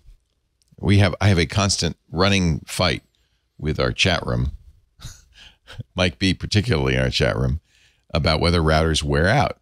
He says they don't wear out. I say, well, that's not true, because routers are little computers and they're very hot. They get hot. They don't usually have fans, and they do, I think, wear out and become less reliable. So wait, let's see. Where's the bell? I think they wear out. I think they wear out. He says they don't wear out. Okay. What's next? I promise I'm paying attention. Yeah, you're just staring at me. Yeah, I'm looking at you because that's why you have the title on the door that says producer. You are the producer. So produce, damn it. I want to pick up on that. You have a call for us, Mr. Producer? I'm going to start calling you Boy Wonder again if you don't produce. I'm producing. I'm going to pick up on Ivan. Ivan. Welcome to Ivan the show, the Wonderful. Hey, hello. Hi, Leo, Ivan. Mikah. Where are you calling from today? West Covina, California. Love it. What's up? So do I. Yeah. I'm calling with my quarterly Linux question. Okay, good. I like it. And last time you helped me very greatly. It was great. Oh, good. And I really appreciated the help. But I have just run into this, and I don't know enough to know what to ask. And so here's the situation. I have a desktop computer with Linux on it, Mint 20.03 or 20.3, and it has in it the Linux drive and then two other internal drives. Okay. That are NTFS. Okay. And I've been able to, thanks to your suggestion, able to mount those drives on the Linux desktop and use them and everything. Nice. But I can't access those drives from my Windows computer. I can access on the Linux drive. I have a shared folder which I can access from my Windows machine, but I can't do anything with the other two internal drives. I've tried creating a folder, sharing it, nothing. So I don't know where to turn. So those drives, when you are in the box, the Linux box, right? They're part of the Linux hardware. So it's easy for your Linux machine to see them because it's just a SATA drive and it's right there. In order to share the drives, the contents of the drives across the network to a Windows machine, you have to turn on SMB networking. Right. And that's the signal message block, the standard that Microsoft established way back when. And on Linux, it's called Samba. Get it? S-A-M-B-A. SMB is in there. Just add a couple of vowels. So if you're, I'm sure that Linux Mint ships with Samba. So if you don't have it, you might have to install it. But you could do that with apt. I've done that. I've done that on the Linux side. Okay. And I've done it on the Windows side, but it still doesn't work. And then I read in one of the Reddit forums or something where the older Samba on the Windows. It's deprecated. Yeah, there's a very old Samba that nobody uses anymore. So it's not. This is a Black Diamond level, thing, right? Of course. Yeah. I'm looking on the Linux Mint forums, And somebody has written a simple, foolproof tutorial, which is what we need. It is often difficult to get Samba working on Windows as well as on Linux, because it's really not designed for end users. It's designed for your IT professional who, bangs his head against the wall for 4 years and finally figures it out and now knows how to do it. We'll put a link in this forum to doing this. I don't know if you've seen these or not. Setting up the Samba server, make it discoverable. There's a lot of steps, right? You have to install WSDD to make it discoverable. That's a service. Have you done that? Yeah. Yep. And you got that service running. You may also want to install Avahi. That's for Mac OS, I think. So I guess you don't have to worry about that. The nice thing about Samba and SMB is it's a standard. It came with Windows LAN Manager. It's been around for that long. Wow. But it is a standard, and that's why you can't do SMB1 anymore, because it was notoriously dangerous. It was an exploit. Right. So you gotta turn off SMB1, and your machine will not do that. So make sure you're using SMB2. That may be the problem. Okay. You can actually, in the Samba configuration, it looks like I'm looking on this. You can say server minimum protocol equals NT1. That will then tell Samba, don't make Samba 1 available. And then I think that will maybe solve the issue your Windows box is saying, no, I'm not gonna use that. So SMB1 is dangerous. I'll put a link in the show notes to this. This is in the Linux Mint forums. Looks like a pretty good how-to. Yeah, it's a little more detailed than what I did. Some of those things, but not. This is this is an advanced topic. I mean, you're really skiing on the steepest hill. This is a black diamond. But once you get it working, it's one of those things where you'll know. That's why the IT pros, it doesn't work for them the first time either. It's very important to remember this. Yeah, that's because they come in very confidently and say, "Oh yeah, you do this," because they've done it 1,000 times. So you maybe just this single line in the /etsy/samba/smb-conf. Run it to the work group line, add server space min space protocol equals NT1. That's going to tell your Samba software not to allow SMB1, and then the Windows machine will go, oh, good, okay, you're okay. You're a good man. And then there's various additional stuff. I mean, this is complicated. Let's look at the configuration files you have to edit. Yeah. This is not an easy thing to do. Give me something to do. Yeah. Once you get it working, it should be rock solid. And you'll be glad, because now it'll be visible. Normally,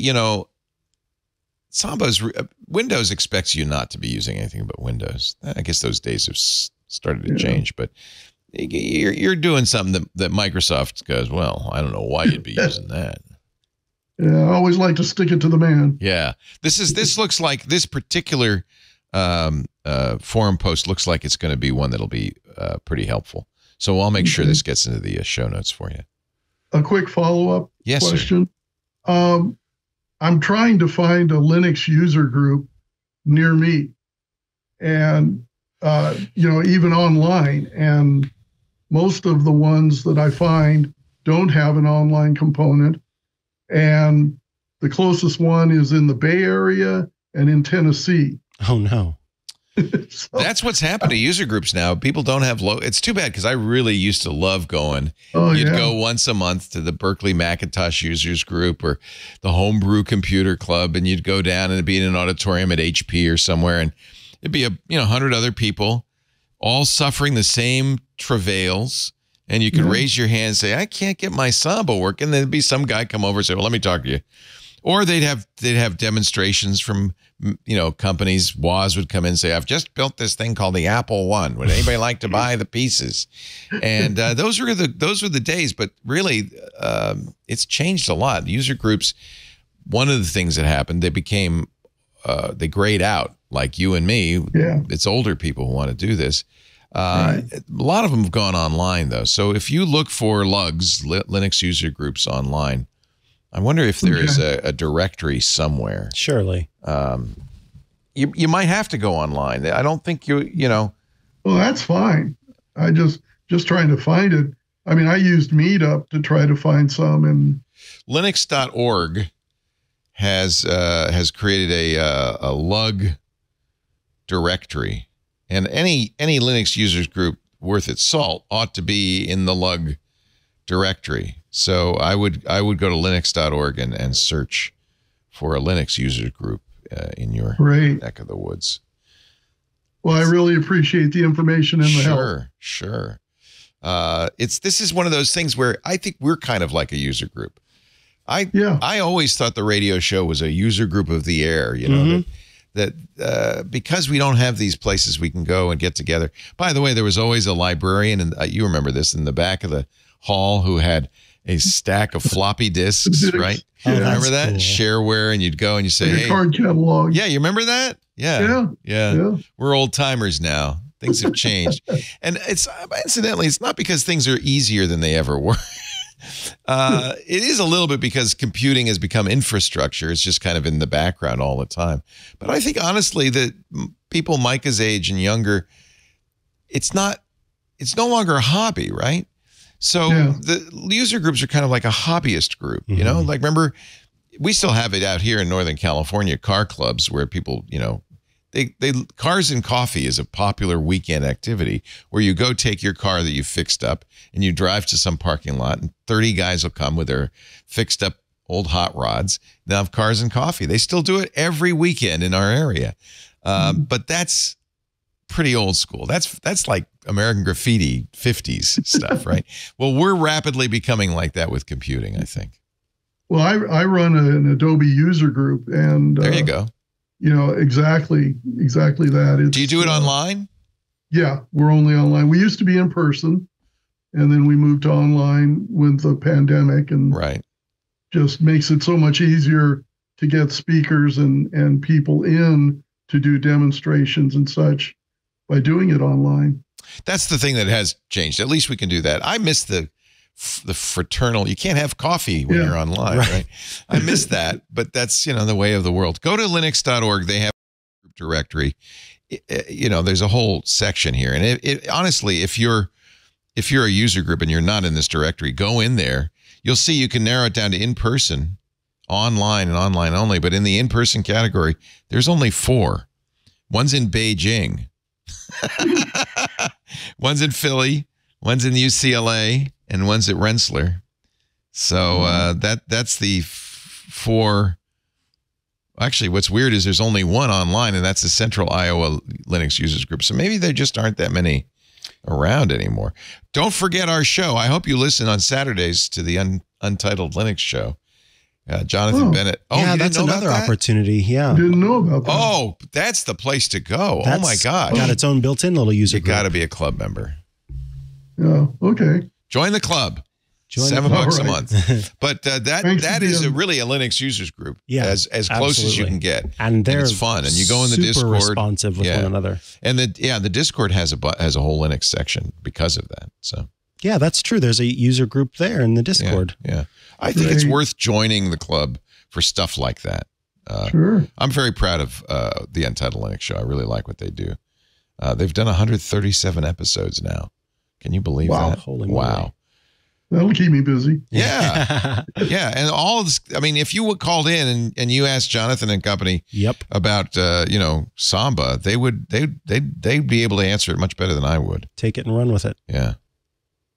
Great. Nice to talk to you. Leo. Have a great day. Enjoy the football game. Yes. I hope I do. I hope Micah does not. It's time for a pause that refreshes, and then Sam Abuelsamid coming up next. The car guy just around the corner. I'm so excited. Our show brought to you by nobody. Oh, this next thing right here. No, see, okay, I'm going to just behind the scenes. Yeah, here we go. If you're watching the video or you're in the club, no ad will appear. But if you're on the audio version of That's the Tech Guys, an ad may or may not appear depending. This just more behind the scenes. This is the way podcast. Unfortunately, this is the way podcasting is moving.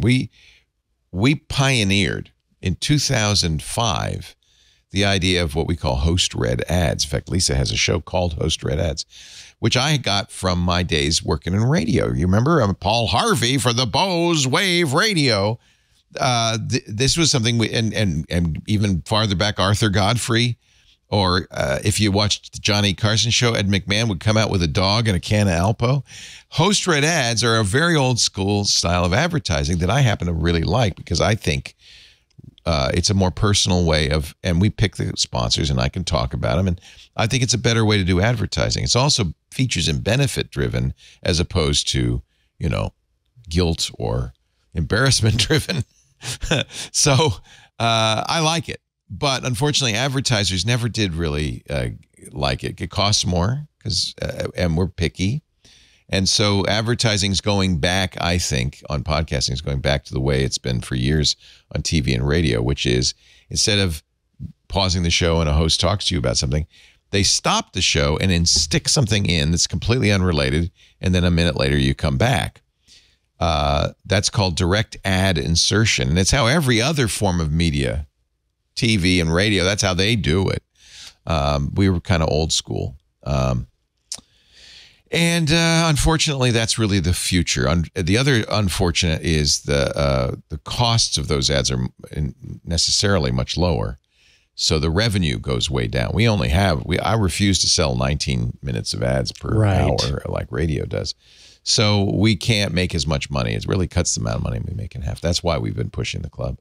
So the host-read ads, when we have them, as we did today, that's wonderful. But probably by the end of this year, those will go away. I expect those will go away entirely. I don't think we'll be doing them anymore. And I think everything will be direct ad insertion. We use a Libsyn company called AdvertiseCast. I think they're very good. They work very closely with us. We have the right to refuse advertisers, which we do frequently. I have to approve every single advertiser. So the way that works now, though, is they don't do video yet. I think if someday they'll start doing video, but right now they only do audio. So even though we pause, there's no ad in the video. And of course, for the club, there's no ad. So we try to do it subtly. This was not an example of that. We try to say something like, hey, you're watching Ask the Tech Guys, Micah Sargent and Leo Laporte, Sam Abuelsamid coming up next. On the line with us, Sam Abuelsamid, the car guy. Hello, car guy. Hello. Welcome. How are you? From beautiful Ypsilanti, Michigan.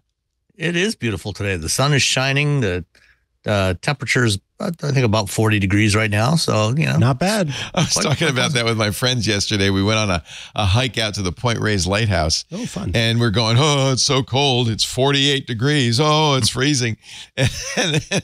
And Brock said, yeah, I'm moving to Philadelphia. My friends think I'm crazy when I say that. It's like, what are you talking about? That's spring. Well, I was in Chicago the other day for the auto show, and it was 59 degrees when we went out for lunch. Oh, isn't that beautiful? And I'm so used to going to the Chicago Auto Show, which is in the first week of February, and just freezing. I mean, it's usually frigid there. There have been multiple times when we've gotten hit by a blizzard in the middle of the auto show. The only good thing about winter is spring. Yeah. You really appreciate spring because you've been suffering, especially in February. February is the worst month because you're done with winter. Am I right? No, You're sorry. done with winter. I love cold weather. So you love it? Yeah. Oh, you got a hat. That's I prefer the cold weather. Yeah. Winter's great. But then spring comes. Dogs love going out and playing in the snow. Yeah. So let me ask. I like to ask every time we see you, Sam. What are you driving this week? This week, I've got a little bit of an overlap. So I've got two cars in the driveway. I have an Audi Q8 e-tron Sportback, which is very nice. And I also have a Ford F-250 XL four-wheel drive, which is very tall. Yeah, I was going to say, it's one of those tall things, isn't it? It is. This has got the 4x4 off-road package on it with big 33-inch tires. So, this is a farm truck, because the XL is the base trim level. So, vinyl seats, hard plastic interior. This is a work truck. With the four-wheel drive, this is really the type of thing you're going to use on the farm. And then it's also got a 12,000 pound winch on the front. But it's also very, very thirsty. I went to do my fuel economy loop the other day. 13 miles per gallon. Wow. Oof. I was actually going to ask you about that. If you have different places nearby that you go to test different, I've got my all-terrain area and I've got my farm. How do you go about? Well, I don't have a farm, but I do. That does bug me, by the way. When people who don't have, like, they're driving in the city, drive these monster trucks because you can't see pedestrians. They're below the hood. Oh, yeah. It's terrible for that. And, I strongly recommend that, you don't buy one of these kinds of trucks unless you actually have a need for its capabilities. This is something, if you need to tow a 25,000 pound trailer, go ahead and buy one of these, but don't buy this to commute to work. Unless, commuting to work means going from your house on your farm up to the barn or up to the fields. This is a work truck. And even though they have luxury versions of these, again, if you don't need the capabilities of these trucks, and they have incredible capabilities, like versions of this Ford Super Duty can tow up to 40,000 pounds. Wow. And I've done that. I tested that last year at the Ford Proving Grounds. But for it's like a locomotive engine, average people should not be driving these trucks. Well, the gas costs alone probably chase some of them or most of them. Well, and this one has the 4.3 to 1 rear axle ratio, which means this is really set up for heavy towing. If you really need to tow a really heavy trailer, this is better for that. You can also get it with different rear axle ratios, so that it's not going to be revving the engine quite as much when you're just driving. It'll get better fuel economy. That's one of the things about these trucks. You can configure them in so many different ways depending on what your use case is. Like my neighbor across the street, he actually just about a month ago, he got an F550 chassis cab. So this is. It's got a gross vehicle weight rating, I think, of 16,000 pounds, if I recall. And your neighbor lives on a farm, yes? No, he does not live on a farm. But what he's doing is he is getting this converted into an overlanding rig. So a camper. He used to have a Winnebago that he would tow his old Jeep Wrangler out to Moab and other places to go off-roading. And he sold that last year to get this. And he's actually driving it out to Colorado next month to get a flatbed installed on the back, and then a camper rig, a big camper rig on top of that. Cool. So that's, he's got a use case for this that is very different. But this is also not the vehicle he drives this when he's going on a trip. When he's driving to work, he's got a Ford Explorer, which also is a bit larger than he needs, but that's neither here nor there. But speaking of big cars, Paris they just had a referendum in Paris, France, and voters voted to approve increasing the parking fees for larger vehicles. So any vehicle over 3,600 pounds. Or electric vehicles over 4,400 pounds, they tripled the parking fees. So it's now 18 euros an hour to park anywhere in the city center of Paris if you have a vehicle that's heavier than that, which I think is a good thing. I think we should be doing that here too, to discourage people from driving these big, massive SUVs. One of the first times I ever met you, Sam, was at CES. You were working with Chevy, and they had what they called the Envy. Yeah, the Envy. It was an urban vehicle. And the idea was, and I still think it's a great idea, there are some towns in Italy where there's a wall around the town. San Gimignano is one of them, and it's all pedestrian. And I love the idea of maybe this was Chevy's idea. You have big parking lots on the outskirts of town, and then you have these little autonomous vehicles people can use to get around town. You keep big vehicles out of the center of town. I guess this is what Paris is thinking about. It's hard on the streets too. There's a cost. Oh, absolutely. Yeah. It puts an enormous amount of load on on the pavement when you have heavier vehicles on there. Yeah. So I want to get a little like a golf cart, and I want to live close enough to town that I could drive a golf cart. That's cool. Wouldn't that be That'd good? Be fun. Yeah. But you're still going to be competing with F950s. Yeah, and they won't see you. So you did make an interesting point because EVs are very heavy. I have a little sedan, but they're not all ridiculously heavy. Like your Chevy Bolt. Yeah. That's only 3,700 pounds. Good. So I could go to Paris. So So it's relatively modest, but it's a reasonable sized car. I think your i5 is somewhere around 4,800 pounds. Okay, so I might have to. You would have to pay the higher parking fees in Paris with that. Well, see, then that's an incentive for you to not drive into town, but to park. And the other thing is a lot of city acreage is devoted to parking lots. Half of it. Anywhere from it's typically in most urban centers, it's anywhere from a quarter to a third of the landmass is devoted to parking cars. That's crazy. Wow. It is. In the United States, there are 7.5 parking spaces for every car. You're kidding. No. Well, how come they're not all in San Francisco? Because that would be nice. It's impossible. The problem is, people want to use the ones in the city during the day, and then they use other ones at other times of the day. So it's not evenly, the usage of them is not evenly distributed at any point in time. The gross weight of my car is 6,000 pounds, but the curb weight is 4,900 pounds. What's the curb? Okay. What does that mean? So gross weight is the curb weight is the weight of just the vehicle by itself, and gross weight is the total maximum weight, including payload, passengers, cargo, whatever else. So I can have four you can 250-pound passengers in there. and 100 pounds of luggage. Well, it is a German car. Okay. All right. But that's still pretty heavy. Most of that's battery, right? It's probably about 1,200 pounds of battery. Wow. In that car. Wow. The Hummer EV, the GMC Hummer EV, the battery in that weighs 2,932 pounds. Holy moly! It weighs more than many cars. Yeah. It weighs more than our Honda Civic that's in our garage right now. And so when in the past I've gotten mad at cities that propose taxes, or states like Texas that propose taxes for EVs. But I think sometimes that's because of the addition. First of all, EVs don't pay gas taxes, so they're not paying for the use of the highways.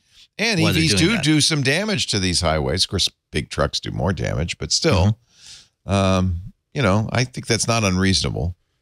Yeah, no, and the thing is, here in the U.S. and in many places, the cost of building and maintaining road infrastructure has traditionally been paid for by fuel taxes. Right. Well, if you're driving an EV, you're not paying for any fuel, and I love You're not paying any taxes, on your electric bill that are going towards that. Right. But you're still putting wear and tear on the the pavement. So you should be paying towards the use, towards the maintenance of that pavement. And so that's why they want to put in these use taxes for EVs. And I think over time, what we're going to see is a transition away from fuel taxes towards just essentially a VMT tax, a vehicle miles traveled tax. So the best way to do this would be a formula that is how many miles a year you drive, and the weight of the vehicle. So if you drive a lighter weight vehicle, you're not doing as much wear and tear.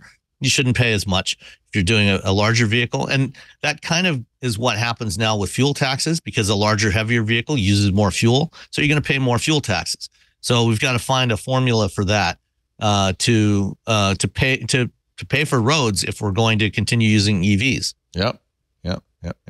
But to Micah's question earlier about where I do my testing, so I do have a loop, about a 40-mile loop that I use. That's a mix of highway, urban, suburban, rural roads to get a nice mix of driving in there. And I use that both for testing fuel economy and also for testing range on plug-in hybrids and EVs. Well, I never thought of that. You probably put on quite a few miles a week. I usually drive probably a couple hundred miles a week between just going out to do some testing, but also, to go to meetings and appointments that I have to do with various companies. So, I work from home. I've worked remotely. I've worked from home for 10 years now, long before the pandemic. But I still have to go out and meet with clients and meet with other companies, and so that gives me an opportunity to put some test miles on the vehicles. And then there's other places where I go to just test on some country back roads to test handling, and occasionally if I have an off-road type of vehicle like a Ford Bronco or a Jeep Wrangler, there's a few ORV parks, off-road vehicle parks that I can go to. Are you going to get a Cybertruck to review at any point? Almost certainly not. And to be honest, I'm not really sure I want to. So first of all, Tesla doesn't do press vehicles anymore. Oh, interesting. They haven't for quite a while. That sounds like an Elon decision. Yeah. Yeah. Well, Tesla disbanded their PR department about 4 years ago. Yeah. So, if you send an email to press@tesla.com, it just goes into a black. Well, you either get a poop emoji or no response at all. Twitter's X sends out a poop emoji. Yeah. Yeah. So they fired all their PR people a long time ago. And so they just don't respond to questions at all. Right. But, I know there's some outlets that are buying their own Cybertrucks, like my friends at the TFL Truck Channel. They've got one ordered, and they get press vehicles, but they also buy some vehicles for longer term evaluation. They're buying a Cybertruck, but I actually got to see a Cybertruck up close in person at the Chicago show this week. Boy, that thing is bad in a lot of ways. Setting aside aesthetics, which is obviously a very personal thing, the stainless steel panels on that, if you look at any other vehicle, you open the doors, you open the trunk lid, what you'll see is when they stamp out those panels out of steel or aluminum, they then roll over the edges so that when you look at the edges, they're rounded. They roll over the edges and basically just fold them over and then weld that. On the Cybertruck, they literally just stamp out these flat pieces of stainless steel. And so now you have these sharp edges on there. Lord. And especially on the front of the vehicle. I mean, on the door, it's bad enough on the doors because there's no door handles. So you've got to, you press the button and it pops out. It's got the same kind of piston that you had on your Mach-E, Leo. Yeah. Where you press the button and it pops it out a couple of inches, and then you grab the edge of the door. And you know what I kind of like about the i5? That door confused me. Because it's the same body as the 5 Series BMW. Yeah. So it's got a normal traditional door handles. Normal door handle. You pull it and it opens the door. But I really like that. I know it's probably not as aerodynamic, but I kind of like it. But the Cybertruck, now you have these sharp edges along the doors. There was one YouTube channel, they were evaluating a Cybertruck, and they were actually they do a carrot test, and stick a carrot in there, close the door, and it was slicing the carrot. Oh my goodness! Yeah. Well, wouldn't most stores slice a carrot? Not necessarily. Oh. But the thing I have a real concern about is you've got the same kinds of edges all along the front. So if you hit a vulnerable road user, a pedestrian or a cyclist, you're going to do way more damage than you would with a traditional vehicle. And I don't think the Cybertruck will ever be allowed to be sold in Europe, because in Europe they have pedestrian protection standards for vehicles. So to try to minimize to the degree you can injuries that are going to be done to a pedestrian if they're struck by that vehicle, the Cybertruck will never be able to pass that with its current design. So I got a lot of issues with that thing, but it's bad in that respect. Yeah. But also a related thing you've probably seen, I think you guys talked about it on at least one of the shows this week, maybe on MacBreak Weekly, with these morons that are going out and putting on their Apple Vision Pro and getting behind the wheel. I don't care what you drive, whether you drive a Tesla or anything else, do not put on any VR goggles if you are behind the wheel of the vehicle. Of course not. Apple tells you that. That's just dumb. Well, but you know what Apple should be doing though, if they're so smart, the cameras should be able to recognize that, there's a steering wheel in front of me. I mean, a car. Just turn the thing off. Doesn't it do some warning if you start moving around too much? Or? There's basically there's a travel mode, and so it is waiting to see if travel mode should be turned on. Right. And it only does that if you are in something like a plane or on a car, in which case it does have that warning at first. But you're right, it doesn't completely disable it. Yeah, and that's what it should do, is just disable it. Apple a friend of mine last week said no one would ever do that. They underestimated the stupidity of humankind. Yeah, well, a friend of mine I was talking to the other day, he was at a mall around near here where there's an Apple store, and he was just parking his car, and he saw somebody drive by in a Jeep Wrangler, which does not have anything resembling any type of autopilot or self-driving type functionality, with a Vision Pro headset on. It's just foolish. It's so foolish. Don't be stupid. Leave the Vision Pro at home. Don't take it in the car with you, please. Tesla also got in a little bit of a trouble. They had to do a recall of nearly all Teslas because the icons for the warning things like the flashers were too small. Oh, and it's a software update. You don't have to bring your car back to the factory to get it done, but that seems like a very Elon thing to say. What are the rules? Oh, forget it. Exactly. Yeah, that's too big. I have a question. So first and foremost, you as a car guy, I'm curious, do you prefer to drive stick or automatic? And then my secondary question is, for those car enthusiasts who love driving manual, is there some way for EV manufacturers to introduce something where having manual, quote unquote, transition in an electric vehicle would be something more than just that elevator close button, like that it would actually mean something and do something? Has there been any experimentation with that for folks who like to drive manual? Well, to the first part of your question, I've owned vehicles for almost 40 years now, and every single vehicle I have ever owned that has been primarily my vehicle, not something I share with my wife or kids, everything that's been my vehicle has had a manual transmission. So I think that probably answers your question. Here's a man who likes a stick. Yeah, I do. I like to be actively involved in the driving process. Not me. I just want to sit back, relax, and enjoy the ride. And with his Vision Pro. Sam Abuelsamid. Wait, there's one more question. There's one more question. Yeah, I didn't finish answering Mike's other question. Sorry. Which is about manual shifting in electric vehicles. There are some manufacturers that are working on simulated manual shifting in electric vehicles. Toyota's got something where they've got a patent where it'll actually have a shift a shift lever on the console like you would normally have with a manual transmission, and that will probably be coming out in something in about 2 to 3 years time. And then Hyundai on the new Ioniq 5N that is going to be launching this spring has a manual shifting mode where it doesn't have it's got paddle shifters on the steering wheel, so it doesn't have a manual shift lever, but it's got paddle shifters that you can manually shift.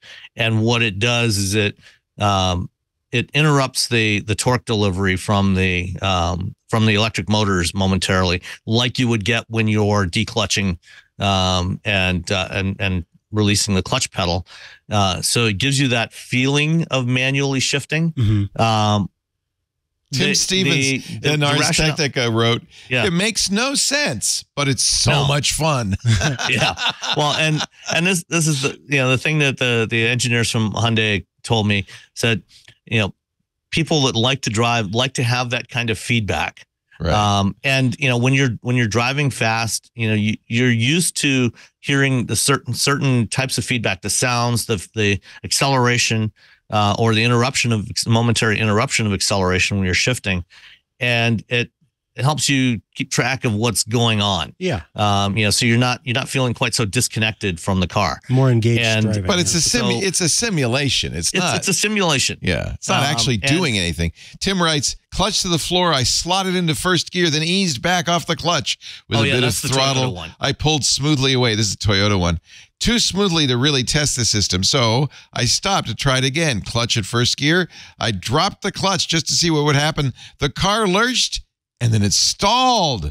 Yes, I stalled an EV, actually. A simulated stall. That's nothing amazing. physically happened within the car. The lurch, the dying of the engine sound, the red flashing of the gear indicator all came down to software. It's all simulated, all fake. But it made me laugh just the same.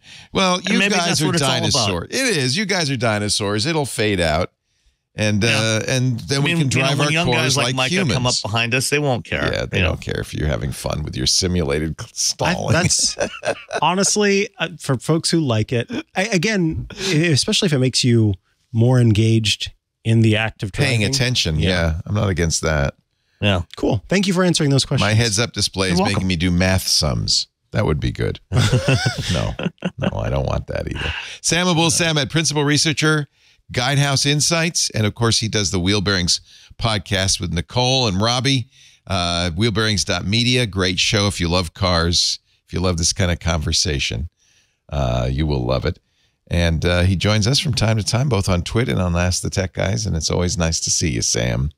Always great to talk to you guys. Thank you, Sam. I am. Somebody's asking me, how do you like your new car? I am very much liking my i5. I like electric vehicles a lot, and but I kind of missed having a more luxurious interior. The Tesla felt weird. It was like I paid a lot of money for a car that just felt like a Toyota. That doesn't feel Camry. very premium. Yeah. Yeah. Not even a Camry, a Corolla. The BMW definitely has that premium feel. I love it. I love driving. It's very smooth. And I've heard you mention, the phone is a key on that. Love BMW that. is actually one of the first manufacturers to utilize ultra wideband for the phone as a key functionality. It's absolutely flawless. Yeah. And that's why it works with my so well, watch as well as my phone. It's in my Apple Wallet, which means I can share it to somebody. I sent the key to my wife the other day. I don't think she knew what to do with it, but I have to kind of explain that you can put it in your wallet and then get in the car and drive off. It really is flawless technology. I know a few other cars are using it. I hope more do because we'll be seeing a lot more of that coming over the next couple of years on new vehicles using ultra wideband. Yeah, very smart. It even works with my Apple Watch, which is nice. Very nice. Yeah. Thank you, Sam. Have a wonderful evening, and we'll see you soon on Twit. Take care. All right. See you guys soon. Bye-bye. Bye-bye. Sam Abuelsamid. Tesla's adding UWB support as well. So that's cool. I think that's neat. That's ultra wideband is the thing where you aim your phone. It's incredibly detailed location tracking. Yeah. It gets down to the centimeters. Yeah. So that's nice because one of the problems with these, as we were talking about at the beginning of the show, Canada was saying, well, we don't want these devices that could steal your key. I have to really be near my car, but it knows I'm there right away. And when I walk away, it knows I'm there, and it beeps my phone and my watch, so I know that it's locking and unlocking. Yeah, doing it with Bluetooth has so many issues because Bluetooth is notoriously low energy, and so you've got situations where it's not checking enough, and then there are also other Bluetooth signals that are going at the same time, and has to make sure that it's truly the one. There are so many issues with Bluetooth, and so it makes sense to switch to something like UWB. It's noticeable. I had phone as a key on my Ford Mach-E that I just turned in, and exactly that. It was sometimes it would work, sometimes it wouldn't. It got to the point where Lisa wouldn't use it because she said, I'm always going to bring the fob because I don't want to get stuck. And I was visiting Alex Lindsay last year in Marin, and I couldn't get in my car. I couldn't start it. It was like, and I kept having to do it, and I rebooted my phone, finally got it working. It was exactly what you're talking about. The Bluetooth wasn't seeing. It just doesn't, sometimes Bluetooth doesn't give you what you want, and it needs to every time or else it's not good. So UWB works flawlessly. Nice. I highly recommend it. I think we are out of time. Yeah, we are out of time because it's the Super Bowl day. Yes. So. Benito's here. We're going to get ready to make the transition to This Week in Tech. We do thank you so much for watching the show and listening to the show. We do Ask the Tech Guys. Normal time is Sunday at 11 a.m. Pacific. That's 2 p.m. Eastern time, 1900 UTC. I tell you that because you can watch us do it live. This is that little sliver of a audience, like the Netflix wrestling stuff, where people want to watch it live. And it's actually for this show is important because you can't call in unless you're watching the show live. We stream it in two places. If you're a club member, of course, in the Club Twit Discord, it's up on the stage there. But you can also watch it on YouTube. In fact, that's usually a better signal. Discord isn't great with video yet. YouTube.com/twit. When any of our shows goes live, we push a button. We start streaming it on YouTube. You can watch the show as we do it. After the fact, of course, we're a podcast. You can get the show on our website, twit.tv/ATG, or techguylabs.com. That site, we kept the domain, so that site points to it. You'll also see links there to podcast clients you can use or the YouTube channel. You can go after the fact. And if you call after the fact, something interesting happens. Yeah, if you call that number, 888-724-2884, after hours, then you will be able to leave a voicemail, and we will play it back live on the air and answer it. Yeah. You can also get in touch, atg@twit.tv. That's the email, and call.twit.tv, as was mentioned, is the website to go to. Mike will be back with his show Tech News Weekly on Thursday. You record for club members the iOS Today show with Rosemary Orchard on Tuesdays, every other Tuesday. Yep. Hands on Mac as well. Hands although on that's Mac. Not recorded for your eyes. Yeah. Yeah. But you can see it in the club after the fact. You can also watch the show every Sunday, and we're glad you did. Come back next Sunday. We'll see you again at our normal time. And one of us is going to be very happy. And one of us is going to be very sad. Who will it be? Unless it's a tie. It could be wait, do they do that? Yes, you could have a tie. There's never been a tie in the Super Bowl, but it could happen. There's no overtime in football? There's overtime, but at some point they give up. And we don't have penalty kicks. Do they flip? They might flip a coin to find out who wins the Super Bowl. That would be awful. Ridiculous. Yeah. Does the Super Bowl continue till it's over? Okay. So my hope is it will go deep into the night. We'll be seeing the same ad for the Vision Pro 400 times. What is your prediction for a Vision Pro ad? There'll be one in the halftime for sure because Apple owns it. Yeah, I don't think they're going to be. I think because they've already sold all they can. Yeah, and I don't think it's for I don't think they see it for everyone either. So they're not going to push it? I don't think so. Yeah. I might be wrong. I might be very wrong. It was 1984. It was a Super Bowl.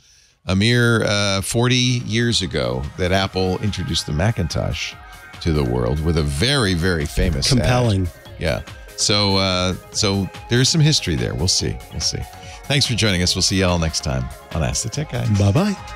Oh, I forgot to say, have a great Geek Week. Bye-bye. Go Niners. Hey there, Scott Wilkinson here. In case you hadn't heard, Home Theater Geeks is back. Each week, I bring you the latest audio-video news, tips and tricks to get the most out of your AV system, product reviews, and more. You can enjoy Home Theater Geeks only if you're a member of Club Twit, which costs $7 a month, or you can subscribe to Home Theater Geeks by itself for only $2.99 a month.